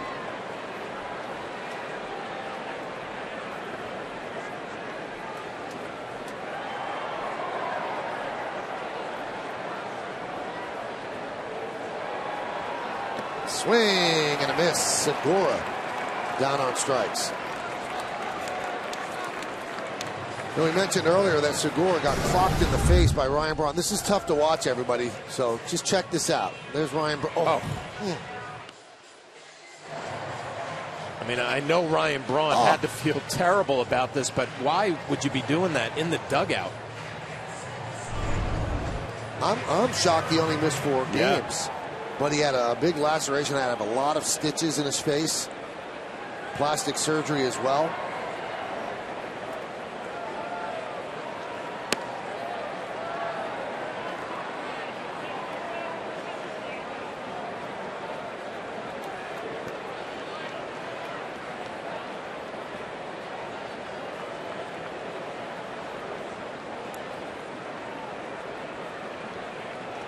The 0-1. 1-1. Well, Tanaka's still pitching his game. He got 3-2 count on Segura and threw a split in the dirt and got the swing and a miss. With a 4-run lead, he's not getting away from the game plan. Is Zach Duke getting ready in the Brewer pen? Which means they will pinch hit for Gallardo. Well, Gallardo is out on deck. I wonder if they get 2 outs here, if they might just send him up there and try to get a little more out of him. See what Ron Renicky is thinking.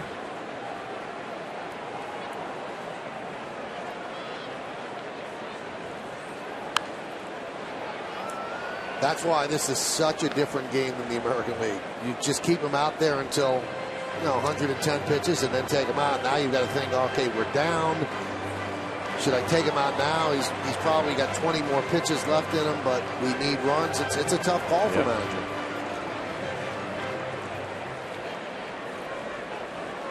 Roenicke, his 4th season as manager of the Milwaukee Brewers.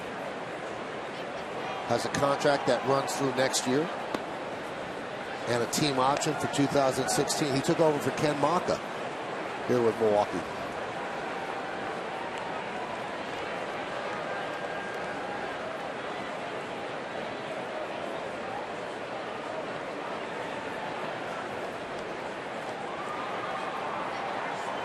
And the 3-2. Hit hard into center field. Ellsbury got a good jump. Makes the play for the second out. Well, let's listen to Joe Girardi and the difference in managing AL and NL.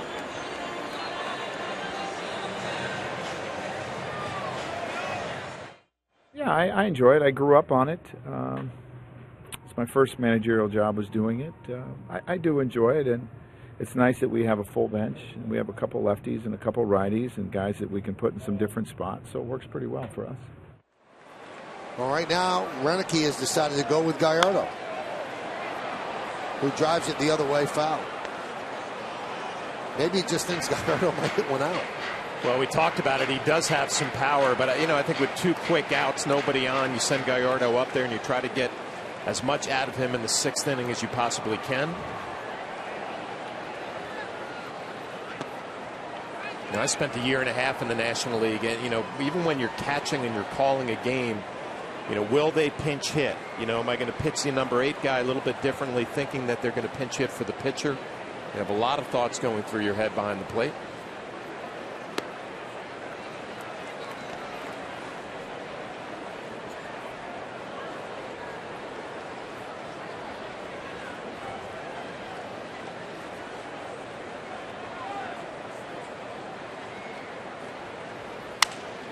Soft ground ball to second. Sounds like a broken bat. Roberts gets Gallardo. And a 1-2-3 inning for Tanaka. 5 in the books. Yankees lead this one 4-0.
On Friday, May 16th, when the Yankees take on the Pirates in an interleague matchup, all guests in attendance are going to receive a Yankees reusable tote bag courtesy of the MLB Network.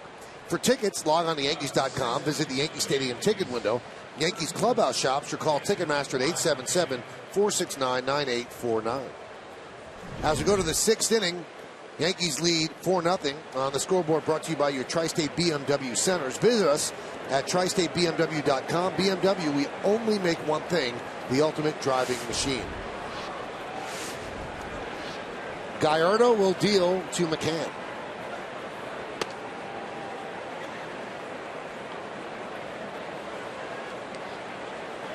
So what do you think Zach Duke was warming for, John? Was it in case somebody got on in front of Gallardo, then they would have pinch hit? Yeah, then you pinch hit. Then you have the lefty ready to come in here for the 6th. And we're looking at Gallardo's pitch count through the season. He's thrown as many as 114. So he has a little ways to go here at 98 now.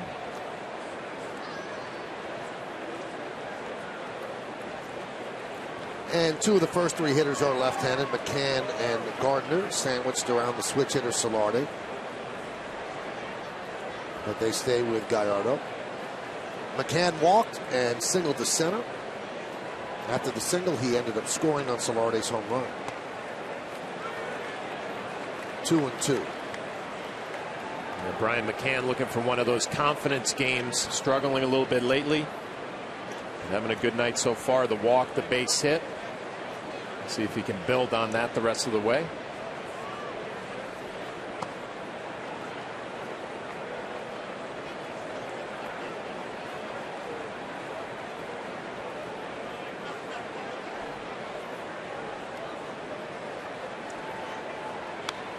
Foul back to the screen.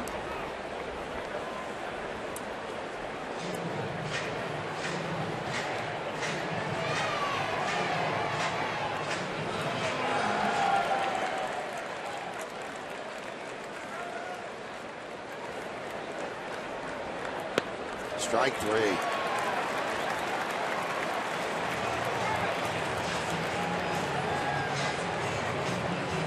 So McCann down looking.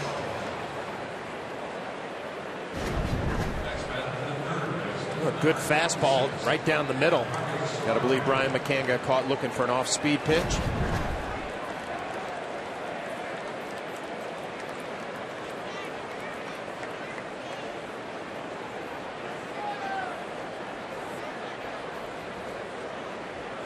Here's Solarte. And a strike. Solarte with a 3-run home run in the 4th inning, his 2nd home run of the year. Now has 18 ribbies, which leads the Yankees.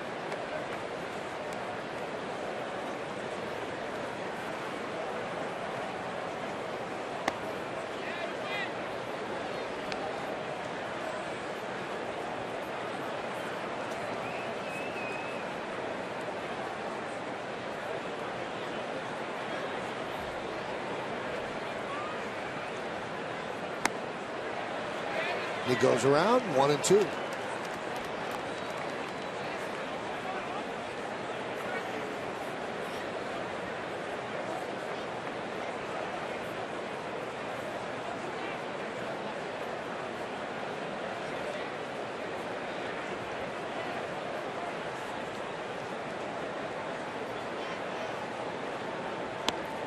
Just missed. Zach Duke is back up again in the bullpen. You think back to Solarte's home run. It was a breaking ball, middle in. Gallardo now going all breaking balls away as the left-hander getting loose again.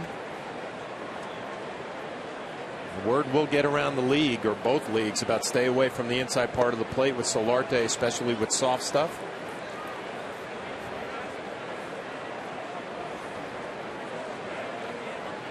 And it's not as if he's overpowered with hard stuff, but he doesn't hit it out.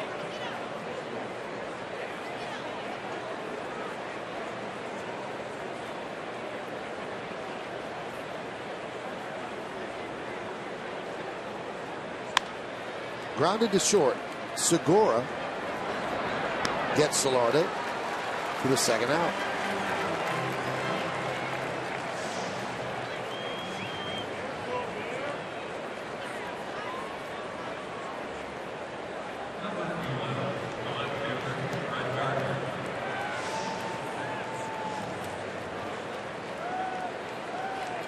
Brett Gardner, infield single in the 4th, came around to score the Yankees' 4th run on Roberts' double. A little hit and run as Roberts hit a double down the right field line. Ramirez in on the grass at 3rd.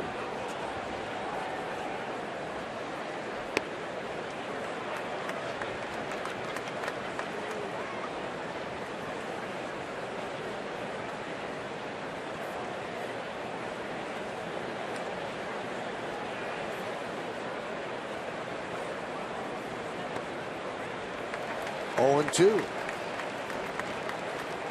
So if Gallardo is finishing, he's trying to finish strong. He's at 110 pitches.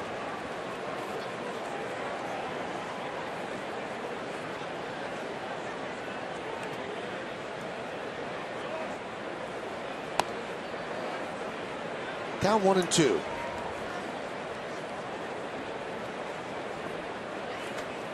Tomorrow night, CC Sabathia against Kyle Loesch.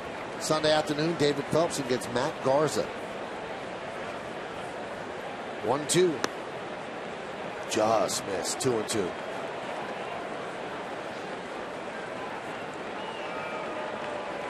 Because this team has struggled so much for runs lately, when Solardi hit the home run, the crowd kind of got unplugged. A lot of sagging shoulders. How do we make up 4 runs? The 2-2. 3-2. Not only that, but how do you make up 4 runs, John, against Tanaka, who's pitching very well? But he looked locked in right from the first inning when he pits his way out of trouble. Carlos Gomez at third base, a little pop-up from Lucroy, and then a strikeout of Ramirez. And it's been easy sailing for Tanaka since. And a walk to Gardner. So let's see if Renicky takes him out. Looks like he will. They'll have to make a double switch here. No, he doesn't, because he was the last out of the fifth, so no double switch needed. So that is going to do it for Gallardo. They bring in Zach Duke, and Duke will face Roberts when we get back.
Fourth inning has put him back down 4-0, and now with 2 outs in the sixth, a walk to Gardner has taken him out of the game as Ron Renicky makes the call to the bullpen. Brought to you by Verizon 4G LTE, America's largest 4G LTE network. And the call to the bullpen brings in Zach Duke. Sorry, John. The good numbers for Duke. He came into camp as a non-roster invitee and won a job and went off to a nice start. 1.26, only 3 walks and 20 strikeouts. One of the strengths of this team in Milwaukee is their bullpen and their rotation, and Duke a big part of it.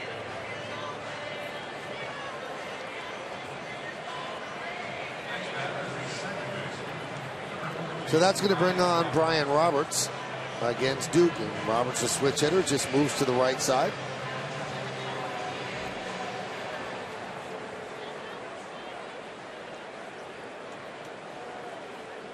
.114 pitches for Gallardo. He lasted 5 2/3, 5 hits, 4 runs, all earned, including the runner at first base, his responsibility. 7 strikeouts and 3 walks. And Duke, the lefty, will keep Gardner close.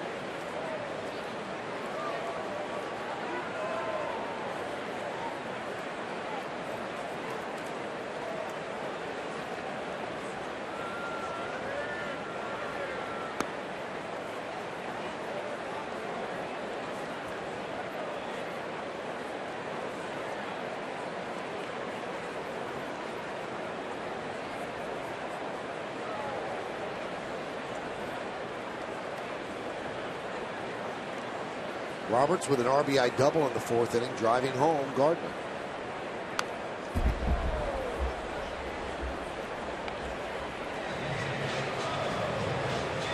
Good swing from the right side of the plate right there for Brian Roberts, and all of a sudden that batting average now at 258. Double and an RBI in this game.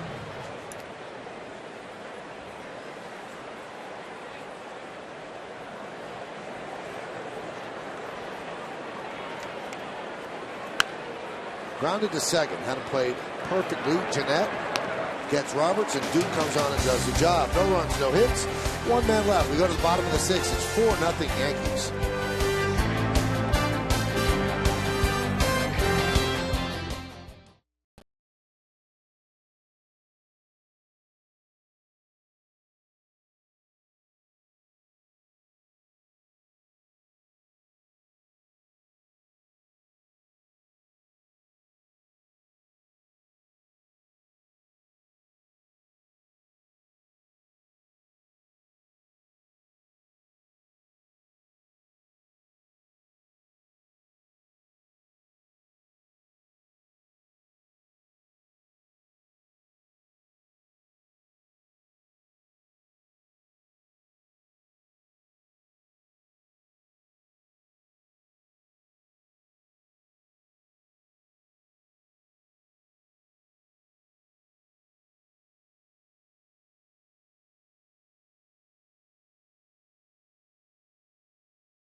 Locked in early in this ball game, and a big reason why is that split finger fastball. There you get a good look at the grip. One of the biggest outs he got in this game early was Ramirez right there. A strikeout to Strand Gomez to third. A good slider, and the split to finish Segura. Masahiro Tanaka looking locked in tonight here in Milwaukee. BMW scoreboard, 4-0 Yankees, as the top of the Brewer order against Masahiro Tanaka. Carlos Gomez, Scooter Gennett, and Jonathan Lucroy.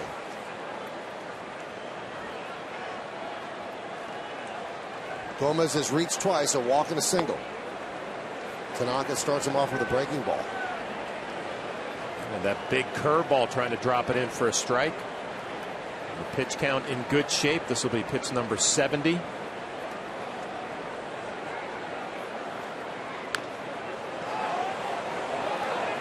Either Gomez has to get a helmet that fits, or maybe swing a little less intense. Well, I don't think he's going to cut down on the swing. I mean, he's got one thing in mind, not your typical leadoff guy, and the fact that he has 8 home runs already. And he's not going to get cheated up there. So he's lost the helmet 4 times so far tonight.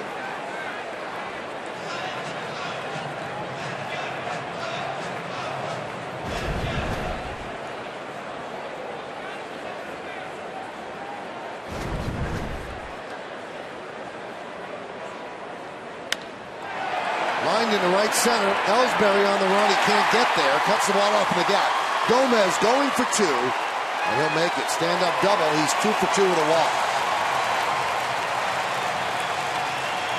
I can see the look of disappointment on Tanaka's face right there. He threw Gomez a nasty split to get the swing and the miss where the helmet comes flying off, and then he makes a mistake.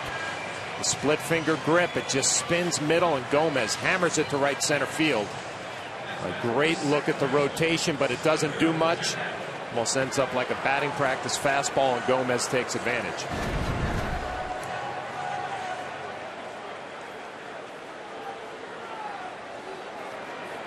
So runner at second. Here is Scooter Gennett.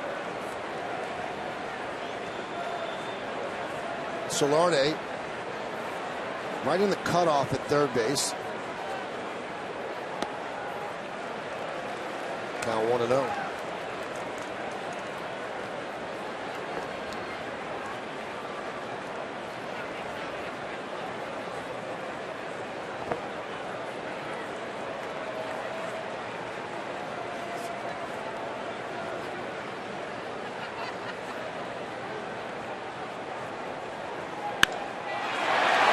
Laced into left center field. There's going to be a base hit. Splits the outfielders, and it goes to the wall.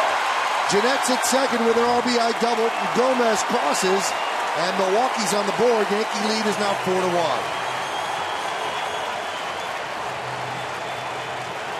Well, Joe Girardi looking on. He's got to be wondering what's going on here. Back-to-back doubles. Tanaka, who looked in total control the first 5 innings, the fastball out over the plate. Gennett just hammers it the other way. Gomez, obviously, with his speed, once it hits the gap, he's going to score easily. And Milwaukee, who has been struggling to score runs lately, they got something going here in the 6th. And here's Jonathan Lucroy. Popped to short and grounded to third.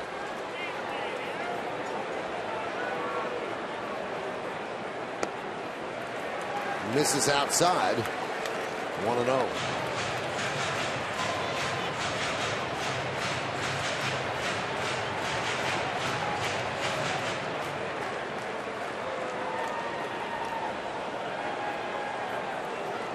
And someone's just run on the field out of the third base stands. And he's going over to Derek Jeter. And now he's tackled by 2 security guards. He was reaching out to Jeter, and Jeter did not respond. It's got to be a scary moment for a player. Well, I was thinking that you don't know what this guy has on his mind. Derek Jeter going to go have a talk with Tanaka. I'm sure some strange thoughts must have went through his head as the fan came out on the field.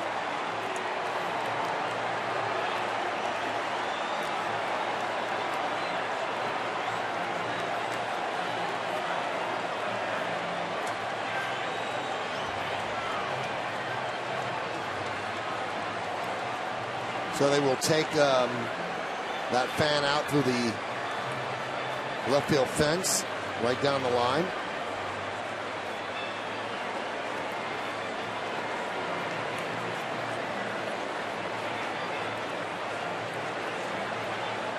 And order has been restored.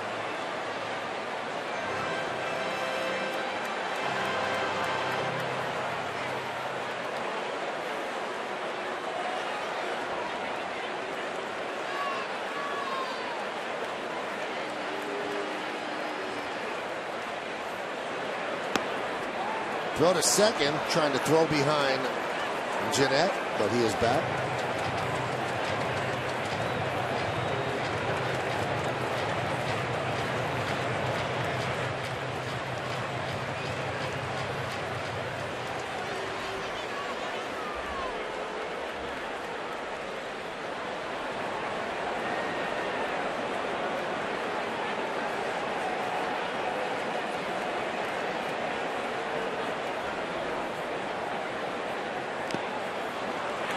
One and two.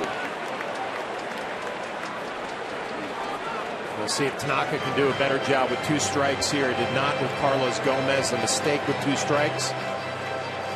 He's got Jonathan Lucroy right where he wants him.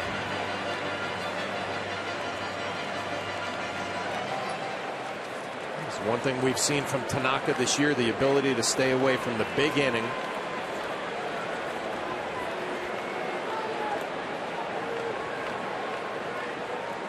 The 1-2. Grounded up the middle and through for a base hit.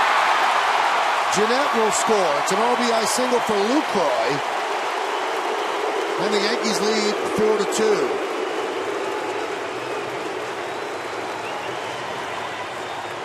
4-2. Little surprised at the pitch selection right there. It looked like a slider to Lucroy instead of the split. You got to give Lucroy a little bit of credit. It was not a terrible pitch. Down and away, and he just stays on it and drives it right back up the middle. And it was the slider instead of the split finger. Just kind of puts it in play out of the reach of Derek Jeter. Jeanette scores. And the Brewers are chipping away. Great look at the grip on the slider, and not a bad pitch. Sometimes you got to give the hitter a little bit of credit. Here's Ramirez. Bounced up there, stopped by Brian McCann. So the Brewer offense so dormant, and now 3 straight hits, double, single, and they have 2 runs on the board that cut the Yankee lead in half. Well, this is unusual to watch. Usually Tanaka, and we showed his numbers at the beginning of the game, he gets better as the game goes on. You're having a little bit of trouble in the 6th. And I know that Ramirez has been struggling lately, only has 4 home runs. But Michael, you mentioned over 350 home runs in the big league, so a dangerous hitter and a dangerous count right here, 2-0.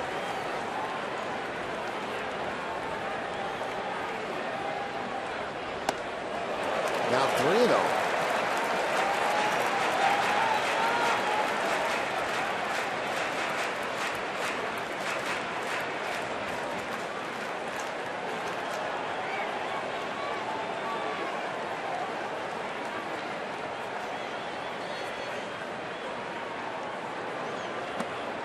And a strike.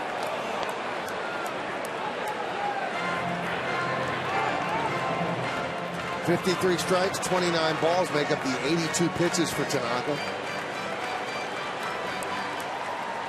Well, you know, 3-1, Ramirez will be looking to drive a ball. He does not have a lot of opposite field power, more pull power for going in.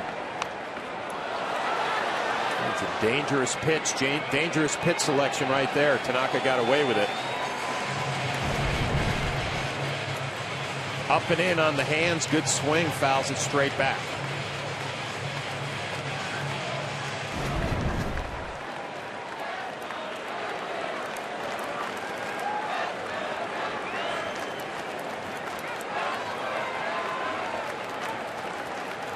And McCann wants to talk with Tanaka.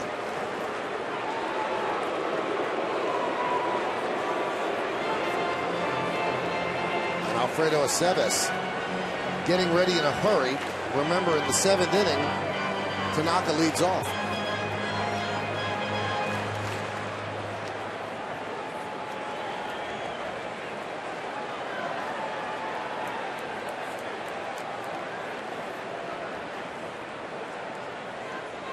(3-2). Stays alive.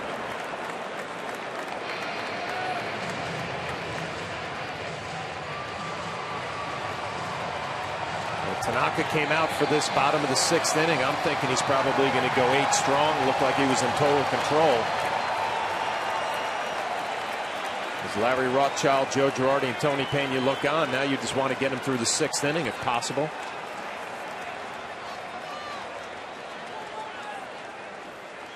(3-2). Another foul ball. Remember the stat we gave you at the start? The only American League pitcher that has gone at least 6 1/3 in each of his starts.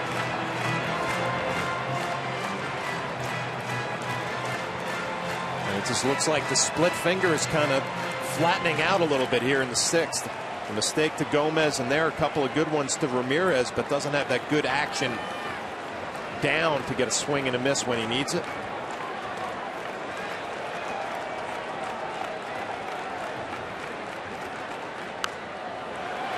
Ramirez continuing to battle.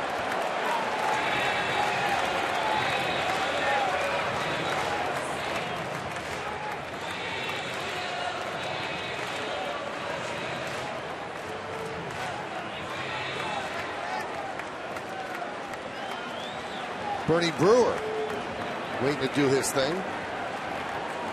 His perch in left field. 9th pitch of the at-bat coming up. And another one fouled away. That was the best split that he's thrown to Ramirez in this at-bat. It was all he could do just to foul it off. 5 foul balls now for Ramirez.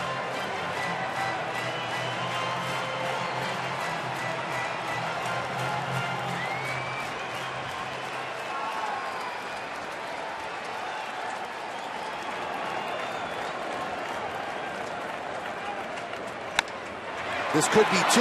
Jeter steps on second, fires to first. It's a double play. Oh, did Tanaka need that? Yeah, that was a huge pitch. Big double play. Ramirez was getting split after split after split, and then Tanaka finally comes with a fastball, and your tailor-made double play as Jeter takes it himself.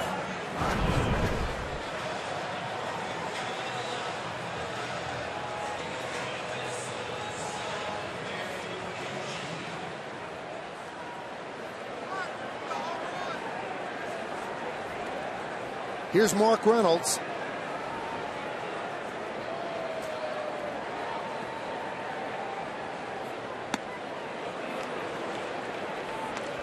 With Mark, you're going to get a lot of strikeouts and you're going to get home runs. Not that much in between. But he will run into a couple. 0-2.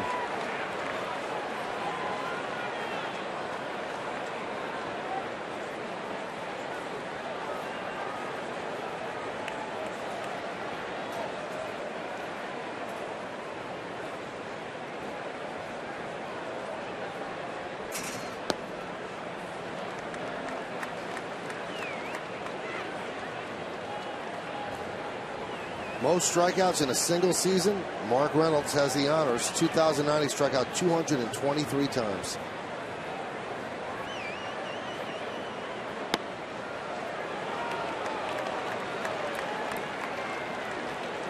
.92 pitches for Tanaka.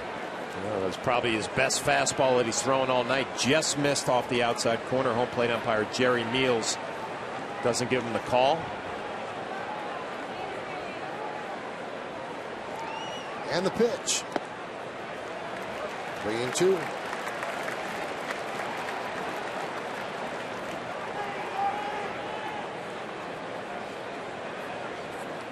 .25 pitches this inning. Swelled the pitch count to 93. Came into this inning in very good shape, as John mentioned. Here's the payoff to Reynolds. Strike 3. Reynolds down looking. But Milwaukee gets on the board. 2 runs on 3 hits, no errors, and nobody left on base. Tanaka struggled for the first time tonight, but he does get Reynolds looking. We go to the 7th.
And so is your news. Every weeknight, the chase is on across the state for the biggest headlines and most unique stories on Chasing New Jersey. No teleprompters, no anchor desk, just real people chasing real stories. Chasing New Jersey, weeknights at 10 p.m. and tonight after the game on My 9. Well, we go to the 7th inning. Yankees are leading 4-2, and although He struggled in the 6th inning for the first time tonight and built up his pitch count. Masahiro Tanaka will lead off the 7th inning against Zach Duke. Tanaka struck out twice against Gallardo. And there's a strike.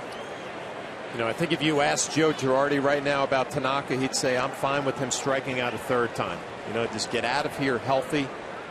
You don't have to run the bases.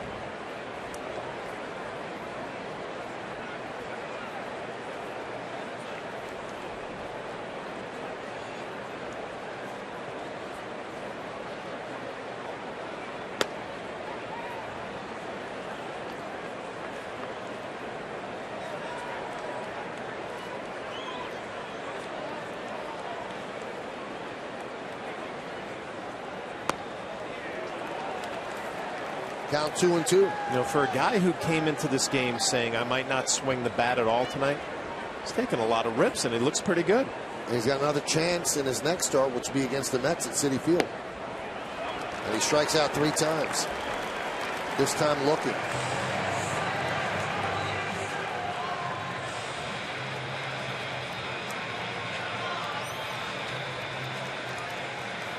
As we move along here in the 7th, you'll take a look at the out-of-town scoreboard on the bottom of the screen, brought to you by Nissan. Get to your local Nissan store for the ride of your life and save big today. Shop, choose Nissan.com.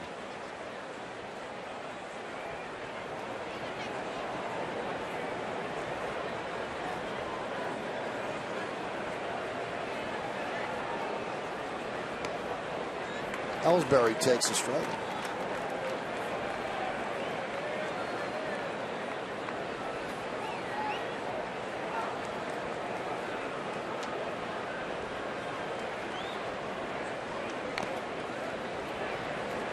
Quickly 0-2. Ellsbury struck out in the 1st, single to left, the 1st hit in the game in the 3rd, and then flied out to left in the 4th.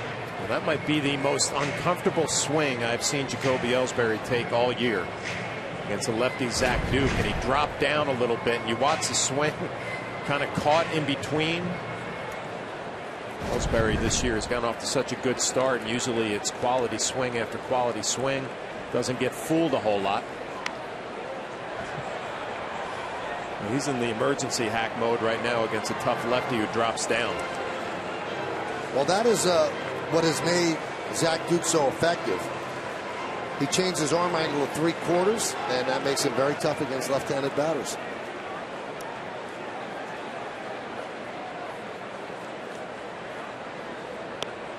Strike 3. Tough call. Ellsbury doesn't like it.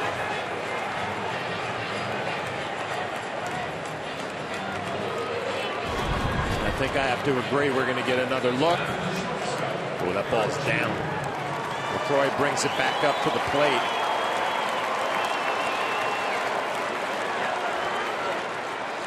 It's weird, John. You see those side angles, and it's right at the hollow of the knee, but when you're looking at it from center field, it looks very way low. Down, yeah. So here's Derek Jeter. He is 0 for 3. Grounded to second, struck out looking, and grounded to short. From the top of the 7th inning, Yankees lead 4-2.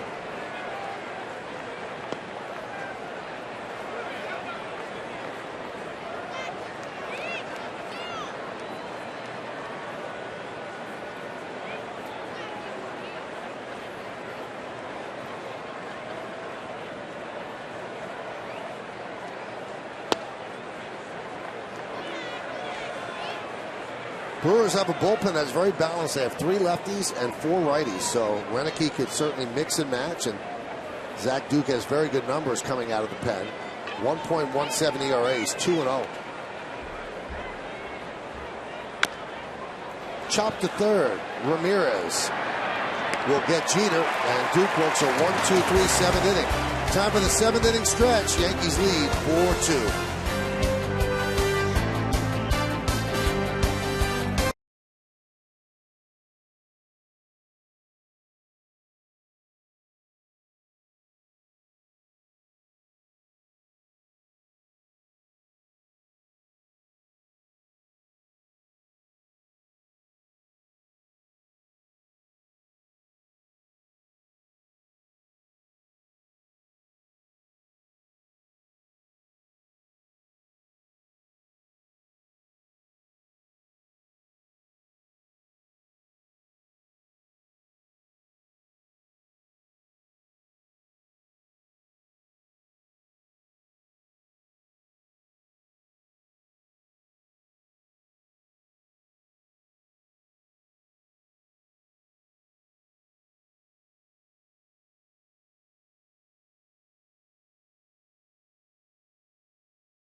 broadcast presented by authority of the New York Yankees and may not be reproduced or retransmitted in any form, and the accounts and descriptions of this game may not be disseminated without the express written consent of the New York Yankees.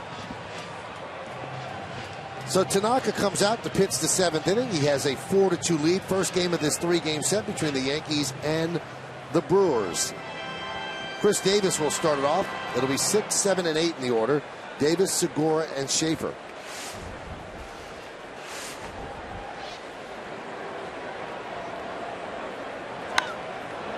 Skied the other way and out of play.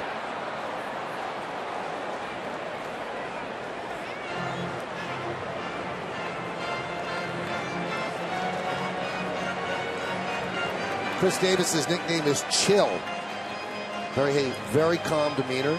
Never gets flustered. You in their clubhouse figuring out their nicknames?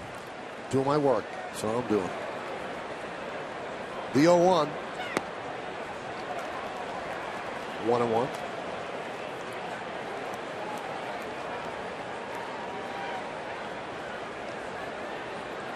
Chris Davis's dad was a minor league player, so he grew up around professional baseball. Knows how to conduct himself in this scene. Count 1-2.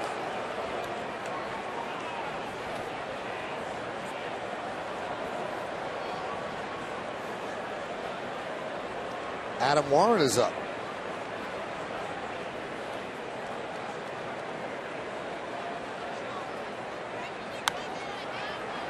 Fouled away.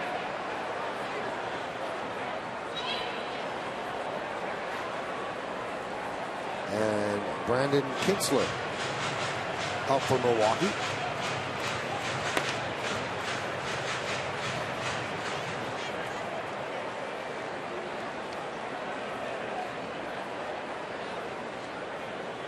Tanaka's 99th pitch. Strike 3. Davis is 0 for 3. He's down looking. So struck out twice and a fly ball to center.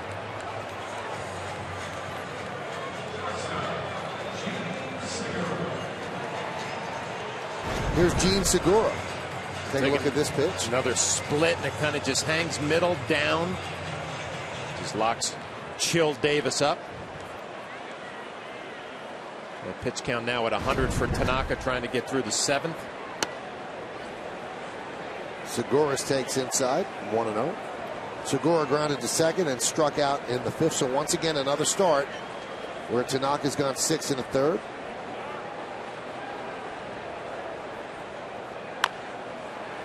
Chopped to short. Jeter waits for the hop. Fields fires 9 times. Segura beat it out. This looked like trouble right off of the bat when Derek Jeter kind of hung back a little bit. Segura runs well. He does not hit this ball well, chops it. And once Derek laid back, he was going to have to rush the throw. It's a little bit low. Segura gets an infield hit.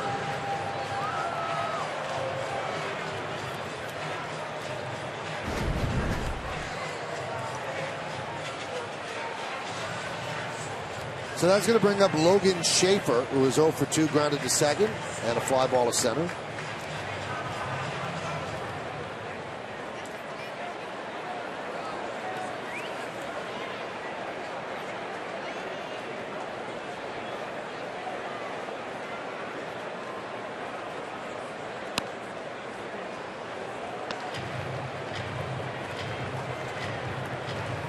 Lyle Overbay has come out on deck to pinch hit for Duke.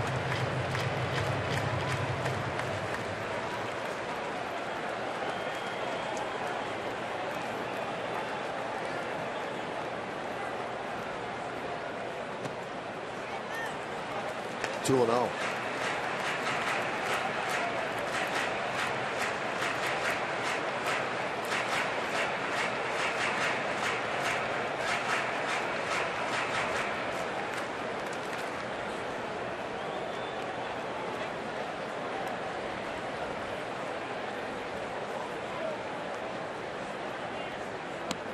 This game has been a mirror image of what Tanaka has done in his first starts with the Yankees, where he's gotten stronger as he's moved along and started in a little bit of a shaky manner. Today, a leadoff walk, but he took care of that, really mowed through the Brewers, but ran into trouble in the 6th, and now he's 3-0 with a runner on first and one out here in the 7th.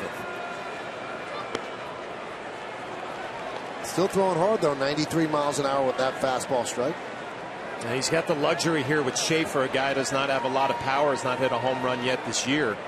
The 2-run lead, you can challenge him with Overbay on deck, who, as we know, has a lot more power, a lot more experience.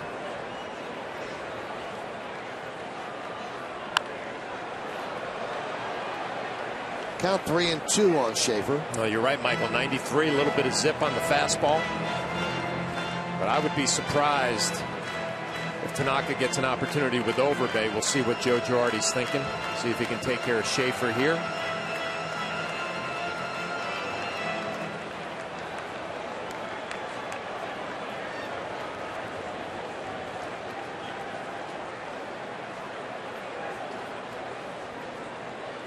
Runner goes. Foul back to the screen.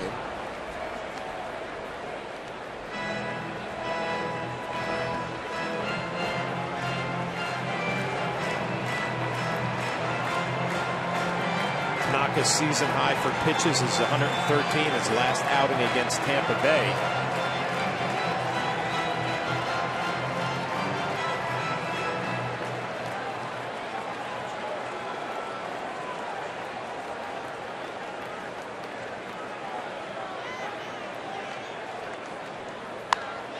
Lined into right field, and Beltran will play it on a hop.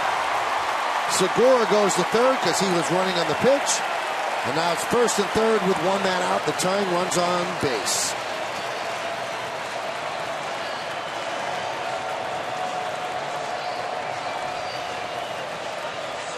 And they will pinch hit Overbay.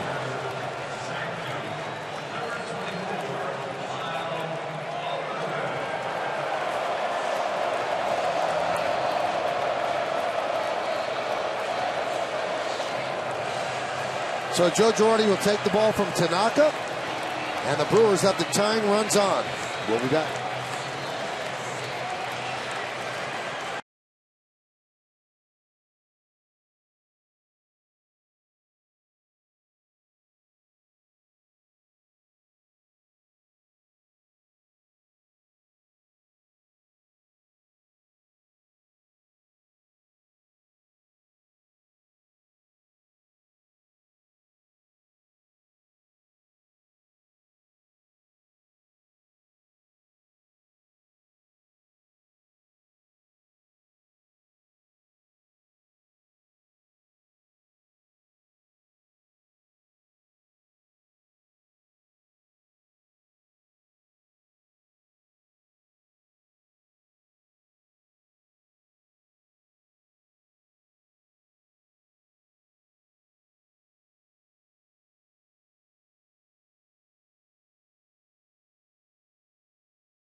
Brought to you in part by TD Bank, America's most convenient bank.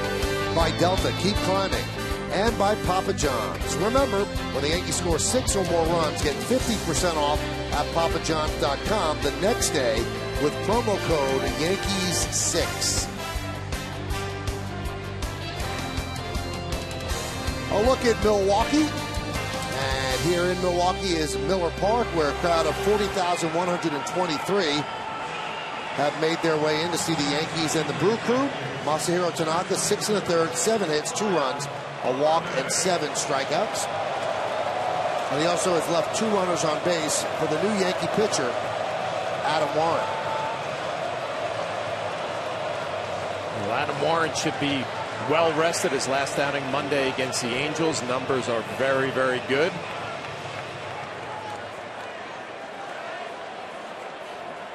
Well, Tanaka really should have had 2 quick outs in this inning. A strikeout to Davis and then the infield hit to Segura that Jeter laid back on. Pitch to Overbay is a strike.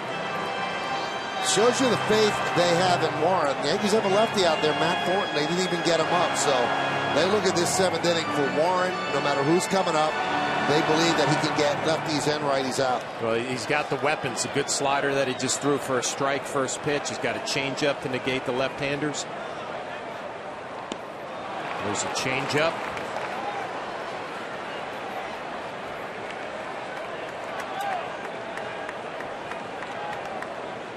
Against left-handers, lefties at 111 against him. Righties at 268.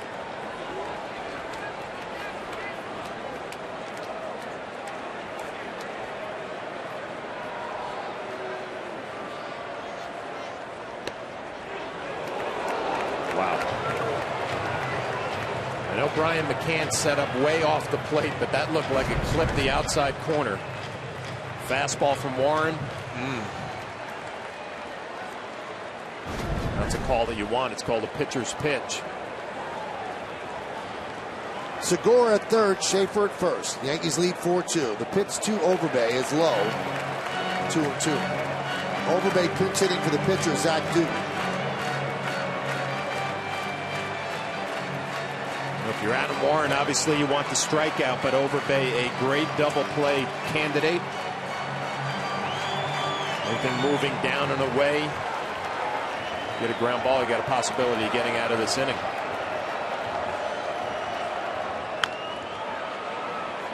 Overbay did a nice job for the Yankees last year with the injury to Mark Teixeira, kind of stepped in. And certainly didn't hurt them, plays a nice first base, got some timely hits for them as well. And was very well liked in the clubhouse. Real pro. Last year, 240, 14 homers, 59 runs batted in.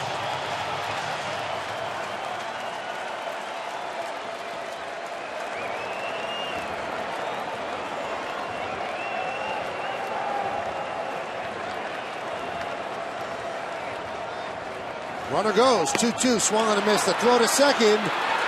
Got him! Strike him out, throw him out, double play.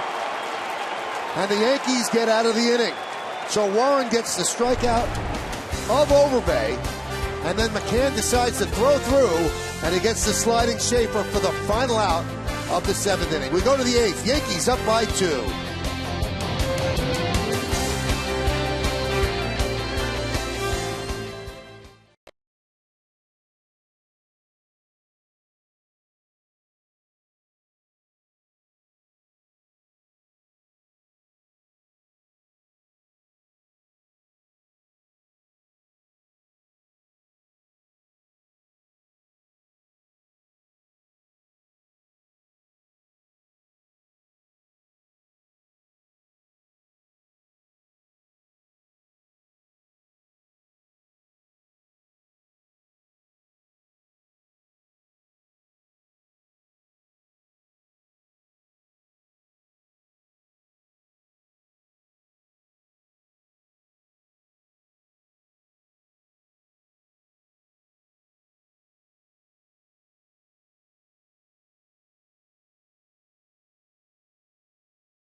Score brought to you by Mazda. Conviction, creativity, courage. This is the Mazda way.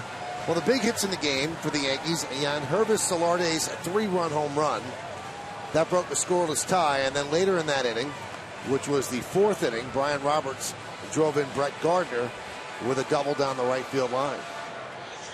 So McCann scored a run, Beltran has scored one, and Solarde and Gardner. Kia scoreboard, 4-2. The scoreboard brought to you by your Tri-State Kia retailers. To learn more, visit TriStateKiaDealers.com.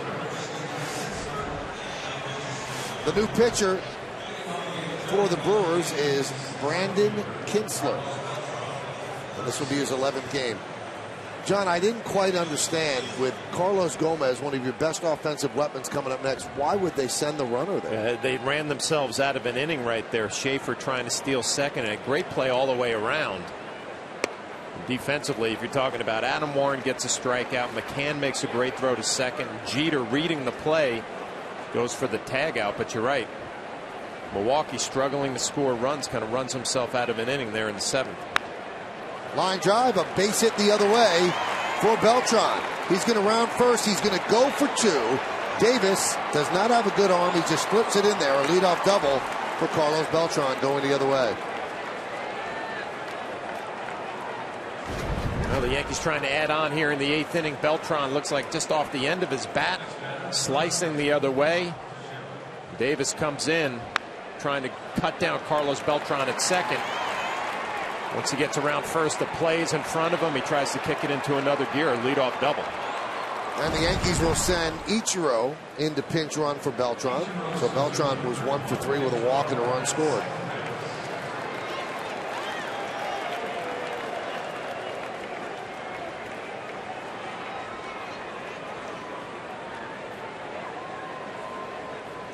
Here's Teixeira. Fouls it off the other way.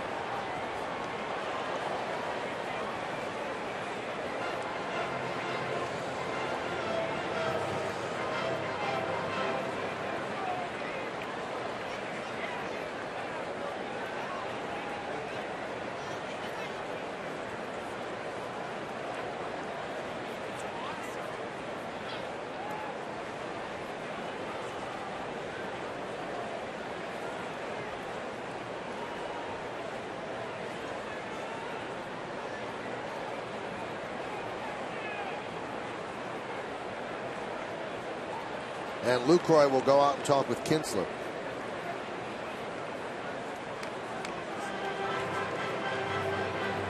Now they have a left-hander ready in the bullpen, Will Smith. And you've got McCann on deck.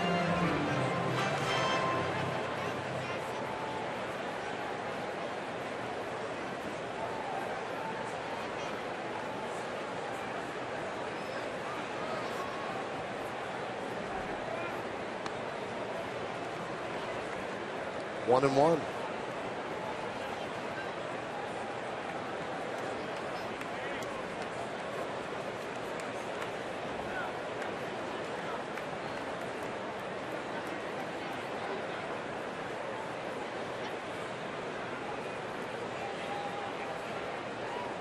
Runner goes, and Lucroy cannot handle the pitch, and a stolen base for Ichiro.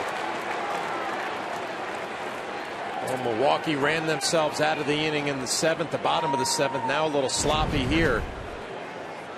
Ichiro gets a great jump. Lucroy can't handle the pitch, tries to be a little bit too quick with the transfer. And the Yankees take advantage. And that forces Milwaukee to bring the infield in.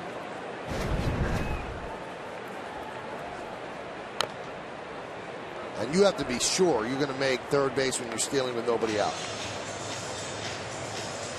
So Ichiro got a good jump. Segura, who's playing the shift on Teixeira, was somewhere where Ichiro could see. So he got a nice big lead, and he was able to read Kintzler's delivery.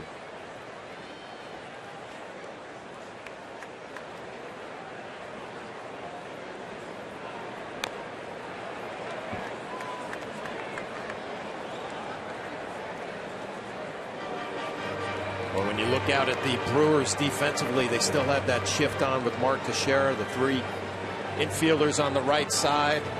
It looks so easy. Just hit a ground ball right up the middle of the other way. It's a base hit and an RBI. Mark still trying to pull, staying with his strength.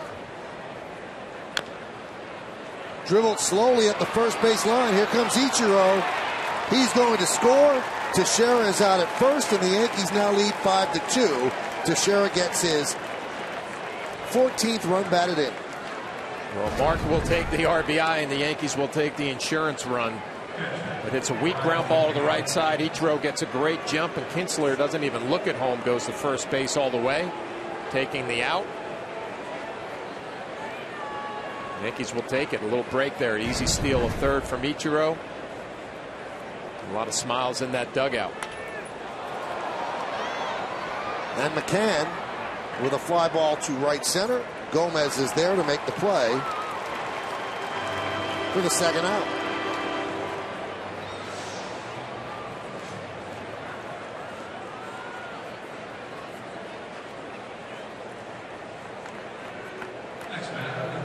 So Ellsbury 1 for 4. Talking things over with Tony Pena. Yankees took 2 out of 3 in Anaheim to start this trip. Yesterday they traveled here. And now they lead 5-2 in the 8th inning over Milwaukee. The big blow from this man, Yangervis Solarte, a 3-run home run in the 4th inning. First runs on the board for either team with that swing.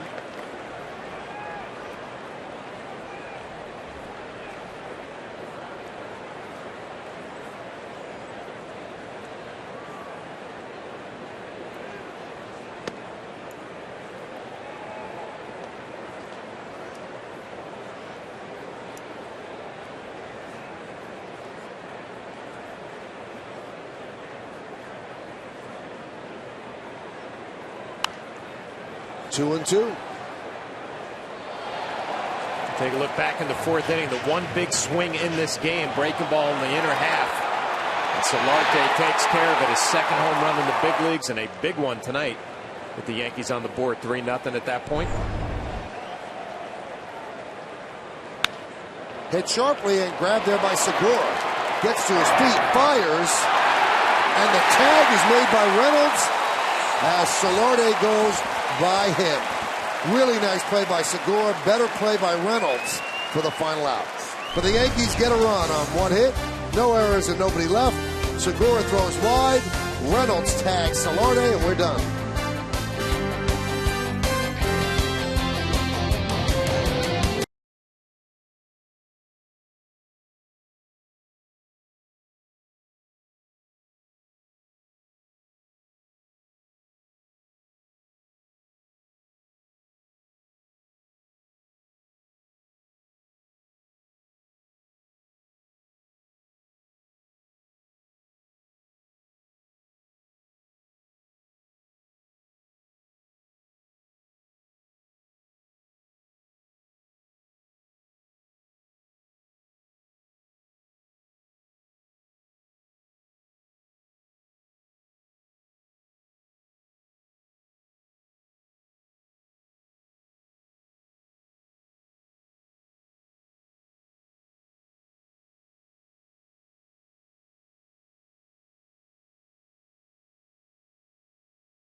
Milwaukee's in-game box score brought to you by Mazda. Conviction, creativity, courage. This is the Mazda way.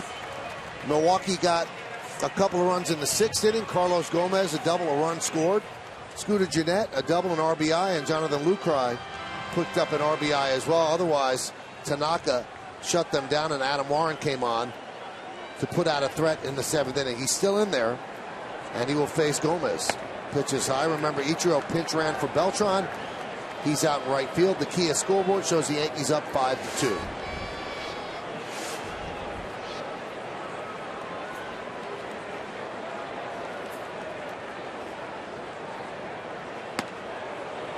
Kind of waved through that 94-mile-an-hour fastball. Having a good night. 2 for 2. Walk, single, double, stolen base, run. Helmet has come off 4 times on some big swings.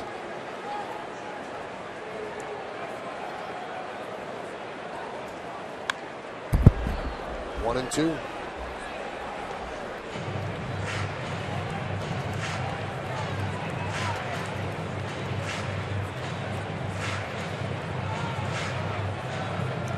He walked and stole a base in the first, single to left in the third, double to right center, and scored in the 6th.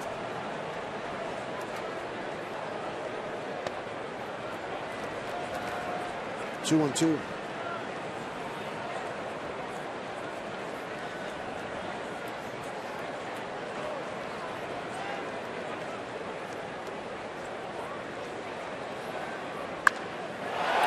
Drive, right center, Ellsbury back. He's on the track. He's at the wall, and he makes the play for the first out of the 8th. Hey fans, after the final pitch, stay tuned for the Verizon Fios game wrap-up. We'll have a breakdown of tonight's action, plus news and more from the locker room. The Verizon Fios game wrap-up tonight on My 9, followed by Chasing New Jersey.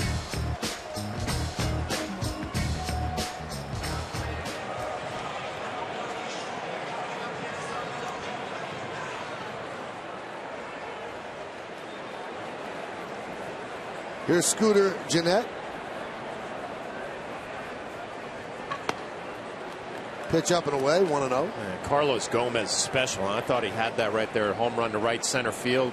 Ball kind of got out to the track and just died.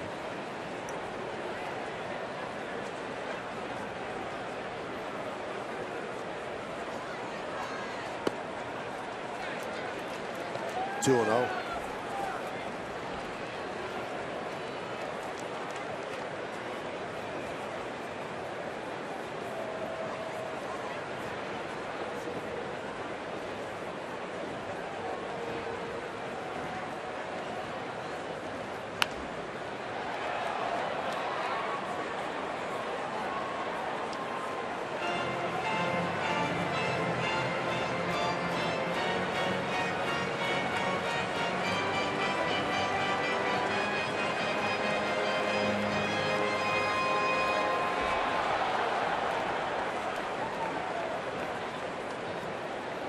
The 2-1. Line right at Roberts for the second out.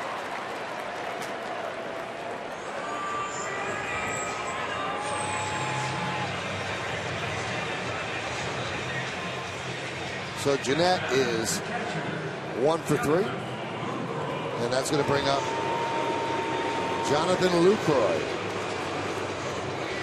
Crowd yells Lou when he comes up.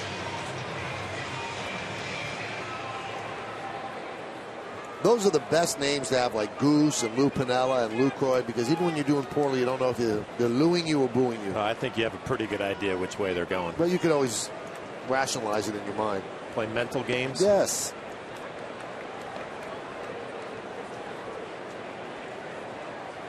I mentioned Adam Warren hadn't pitched since Monday. Well rested, has good life on the fastball.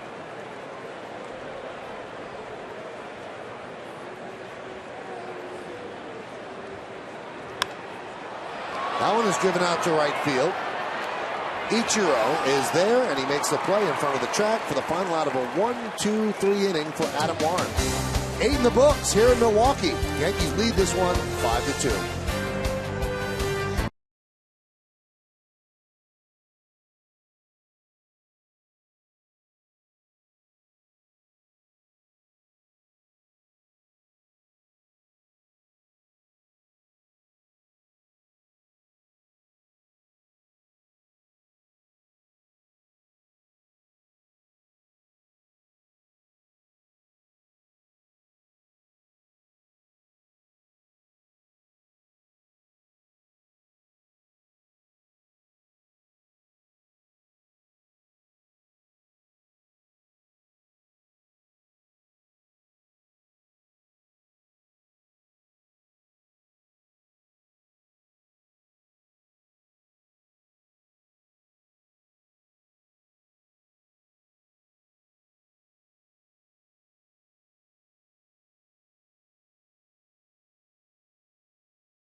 the ninth inning at Miller Park. Yankees lead 5-2. A new pitcher for the Milwaukee Brewers, Rob Wooten.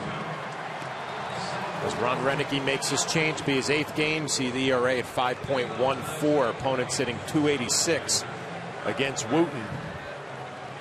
And it'll be Brett Gardner, Brian Roberts, and then the pitcher spot due up is David Robertson getting loose in the pen for the New York Yankees. Save opportunity at this point.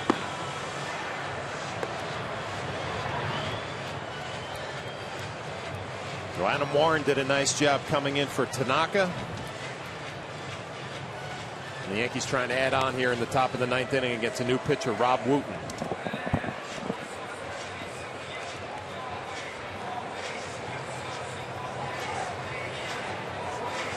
So Yankees lead 5-2. That'll be the bottom third of the order against Wooten. Starting with Brett Gardner. So Ron Renicky has used 4 pitches: Gallardo, Duke, Kinsler, and now Wooten.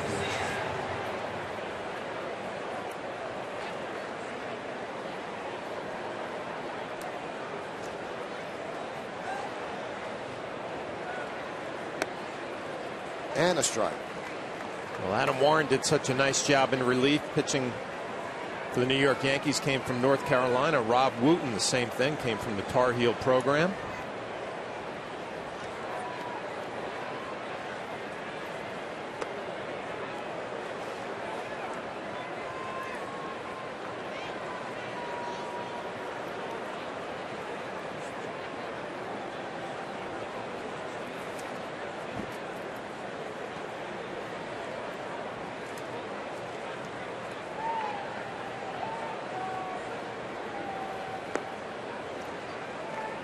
Just looking at the little updates that I get from MLB at Bat. Yu Darvish has a no-hitter against the Red Sox in the 8th inning. Texas leads 8-0. I think Boston had a little 3-game winning streak coming into that game, maybe playing a little bit better lately. Foul back. Let's see. Boston had won 2 in a row. 2 in a row. And the Rockies' third baseman, Nolan Arenado, was 0 for 3 against Cincinnati, so that ends his club record hitting streak at 28 straight. Still impressive, 28 games.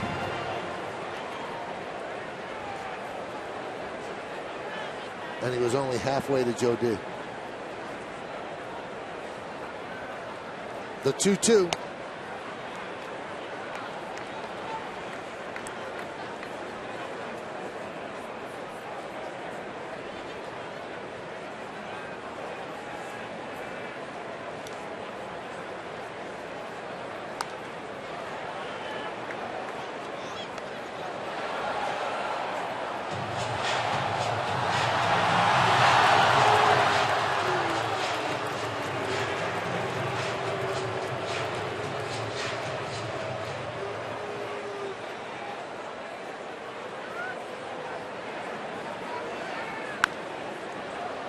Fly ball left field. Davis makes the play.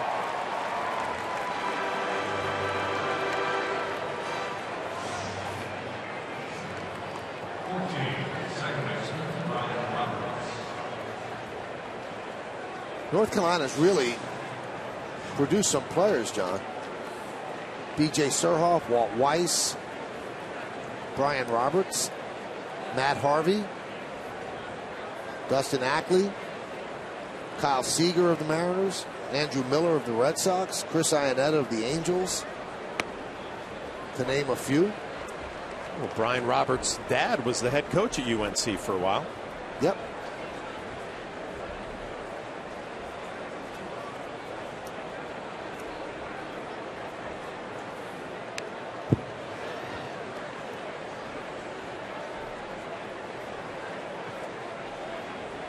When I was in high school, UNC, that was the place that everybody wanted to go. And Brian Roberts' dad was nice enough. I went down there, not a recruited player, just wanted to see the program. He took the time to meet with me. Mike Roberts, yeah. He coached there from 78 to 98. And now Mike Fox is there.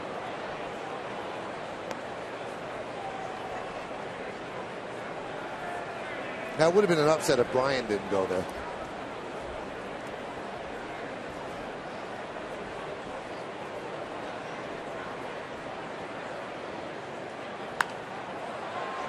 And Brian fouls away. Did they offer you a walk-on chance? No, not really. No. No, I was not good enough out of high school to play at a program like that. But I went down and kind of visited Wake Forest and UNC, NC State. Was it impressive? Oh, the complex was beautiful. Right. I mean, all the Carolina blue, and you know, Walt Weiss was a hero of mine coming from Rockland County, made it to the big leagues, and you know that whole attraction going to UNC. Well, you showed them. You had a great career at G-Dub. G-Dub.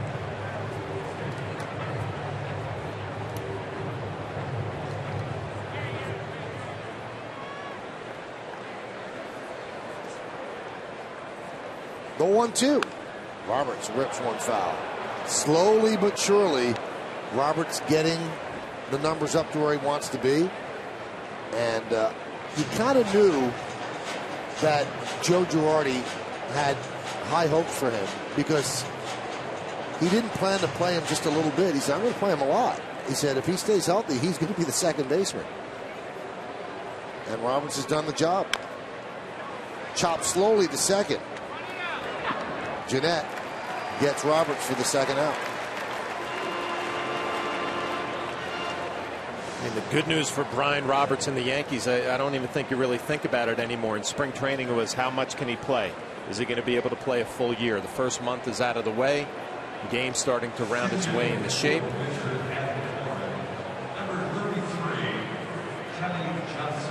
Kelly Johnson's going to pinch hit in the pitcher spot. Pinch hitting for Adam Warren.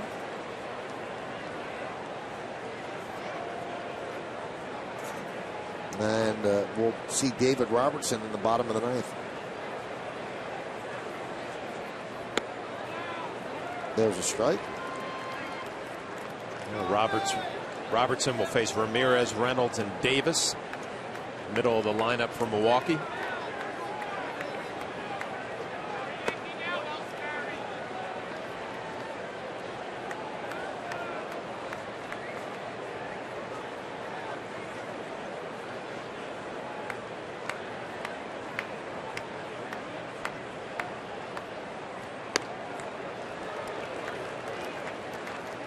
And the count 1-2.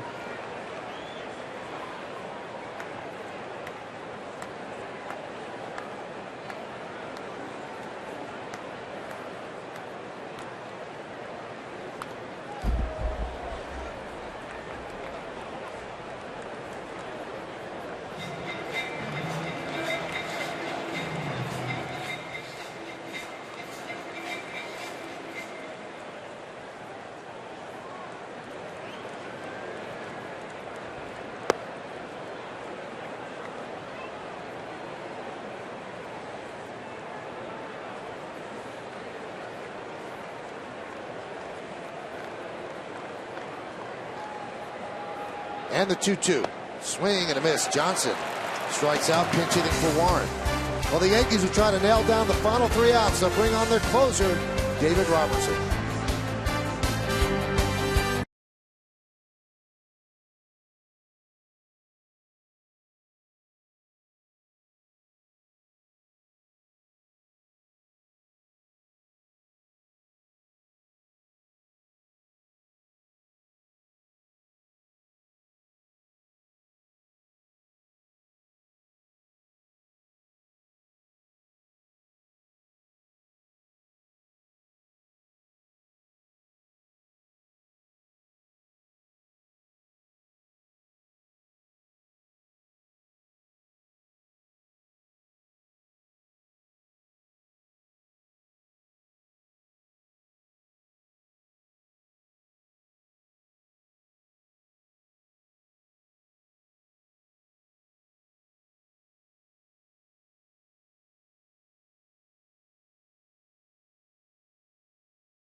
Verizon Fios game wrap-up. We'll have a breakdown of tonight's action, plus news and more from the locker room.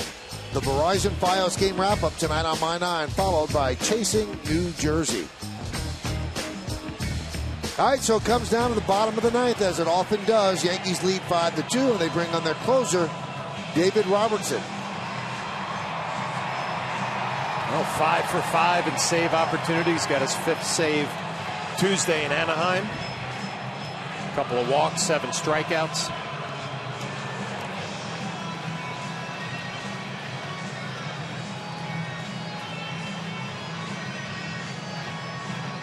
And he's going to face 4, 5, and 6 in Milwaukee's order. Now there's tomorrow's starter for the Yankees, CC Sabathia, who said he feels a lot better about the way he's pitched than a lot of people do. More strikeouts than innings pitched, good strikeout to walk ratio. And he will face his former team, the Milwaukee Brewers. He also said he's excited anytime he gets a chance to swing a bat. Here's Aramis Ramirez. He is 1 for 3. He's singled in the 4th. His big at bat came in the 6th inning. They had Tanaka on the ropes, and he battled Tanaka, long at bat, a lot of foul balls, and then wrapped into a 6-6-3 double play for 2 quick outs, and then Mark Reynolds struck out looking to get Tanaka out of the inning. That was the only inning where Tanaka broke just a bit. He gave up a double, and a single to Gomez, Jeanette, and Lucroy, and those are the runs scored by Milwaukee. The 2-0. 2-1. So much easier for David Robertson and Brian McCann when you have that 3-run lead. You can afford to be aggressive in the strike zone, challenging hitters, knowing that one mistake is not going to cost you the game.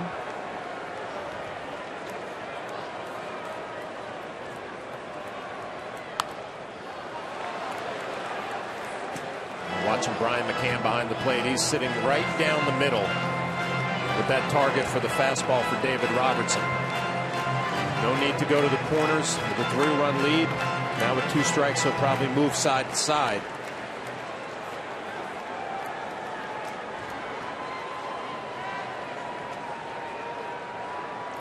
The 2-2. Swing and a miss. Got him. Ramirez down on strikes. Robertson falls behind the count 2-0 and then just pours 3 fastballs to Ramirez. The last one right by him.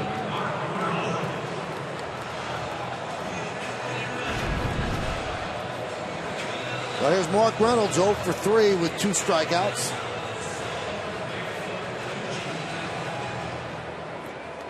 Grounded to a 3rd in the 2nd, then struck out the 4th and the 6th. The 6th looking. 3 infielders on the left side for Reynolds. And the pitch is low, 1-0.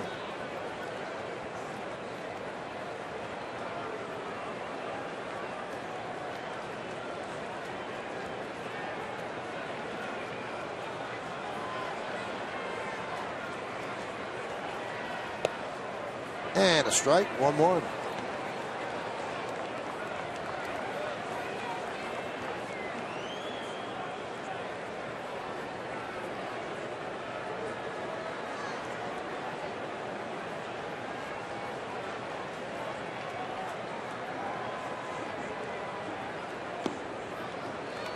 Two and 1. Robertson had that DL stint, but has not withered under the high expectations of following a legend like Mariano Rivera. 2-1. Buzz the fastball upstairs, 3-1.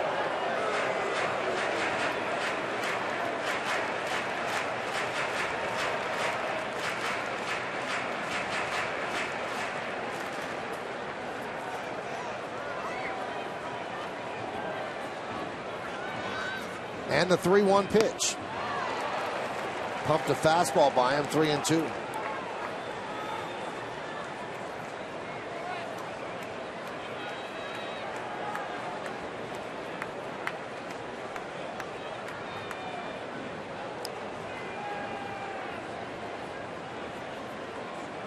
And Robertson deals.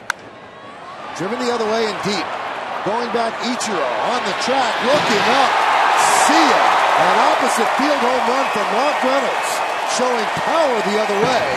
And now the Yankees lead 5-3.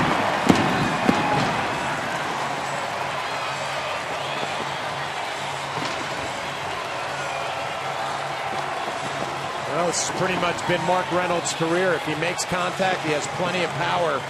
And showing some opposite field pop there, his 8th home run of the year. David Robertson, you have a 3-run lead. You can afford to challenge guys middle of the plate. And Reynolds hits a solo shot the other way.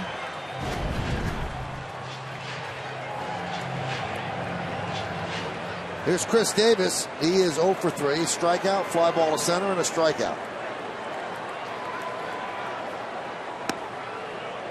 And there's a strike. Fastball out over the plate. You see Ichiro trying to make a bid for this, but it's got a little slice on it. Just clears the fence.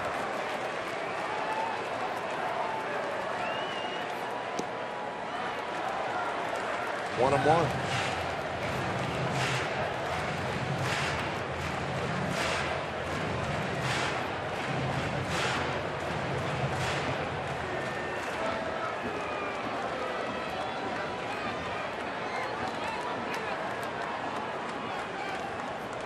And the pitch. Fouled away, 1-2.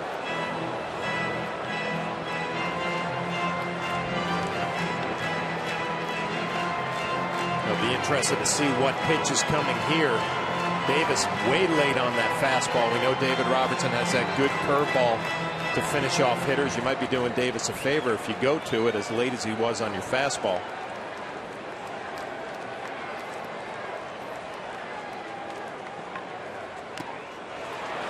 Swing and a miss, tipped into the glove of McCann, and the Yankees are 1 out away. That's a good job by Robertson and Brian McCann behind the plate, reading swings. When you see a hitter way late on your fastball, don't do him a favor by going off speed.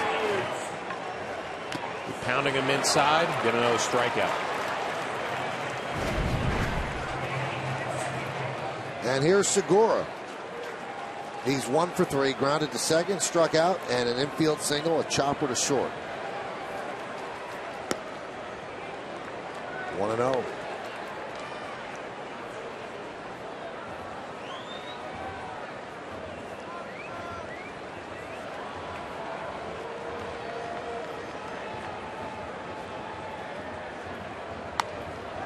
Now 1-1.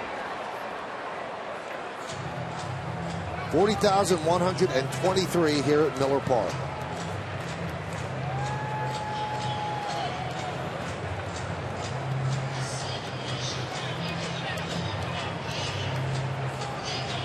Yankees looking to win their 3rd in 4 games on this road trip.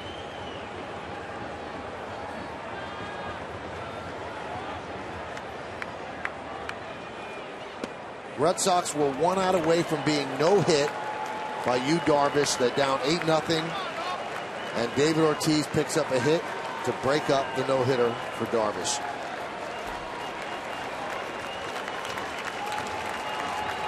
That's got to sting. Second time he's lost a no-hitter with 2 outs, Darvish. The 1-2. Swing and a miss, and the Yankees win 5-3. Robertson gets 3 strikeouts, although Reynolds hits the home run. A good game for the Yankees. Solarte with a 3-run home run. Tanaka didn't have his best stuff late, John, but he nails down another victory. He's 5-0. Well, he's been impressive. This is a nice first game to this series. David Robertson, Adam Warren out of the pen do a great job. Tanaka was great for 5, struggled in the 6th, and the one swing of the bat from Solarte really the difference in this ball game offensively. All right, we're going to come back. We still have a lot to do. Believe me, we've got awards to give out. We've got the wrap-up show. You stay right where you are. Kay Flaherty and the Yankees winning 5.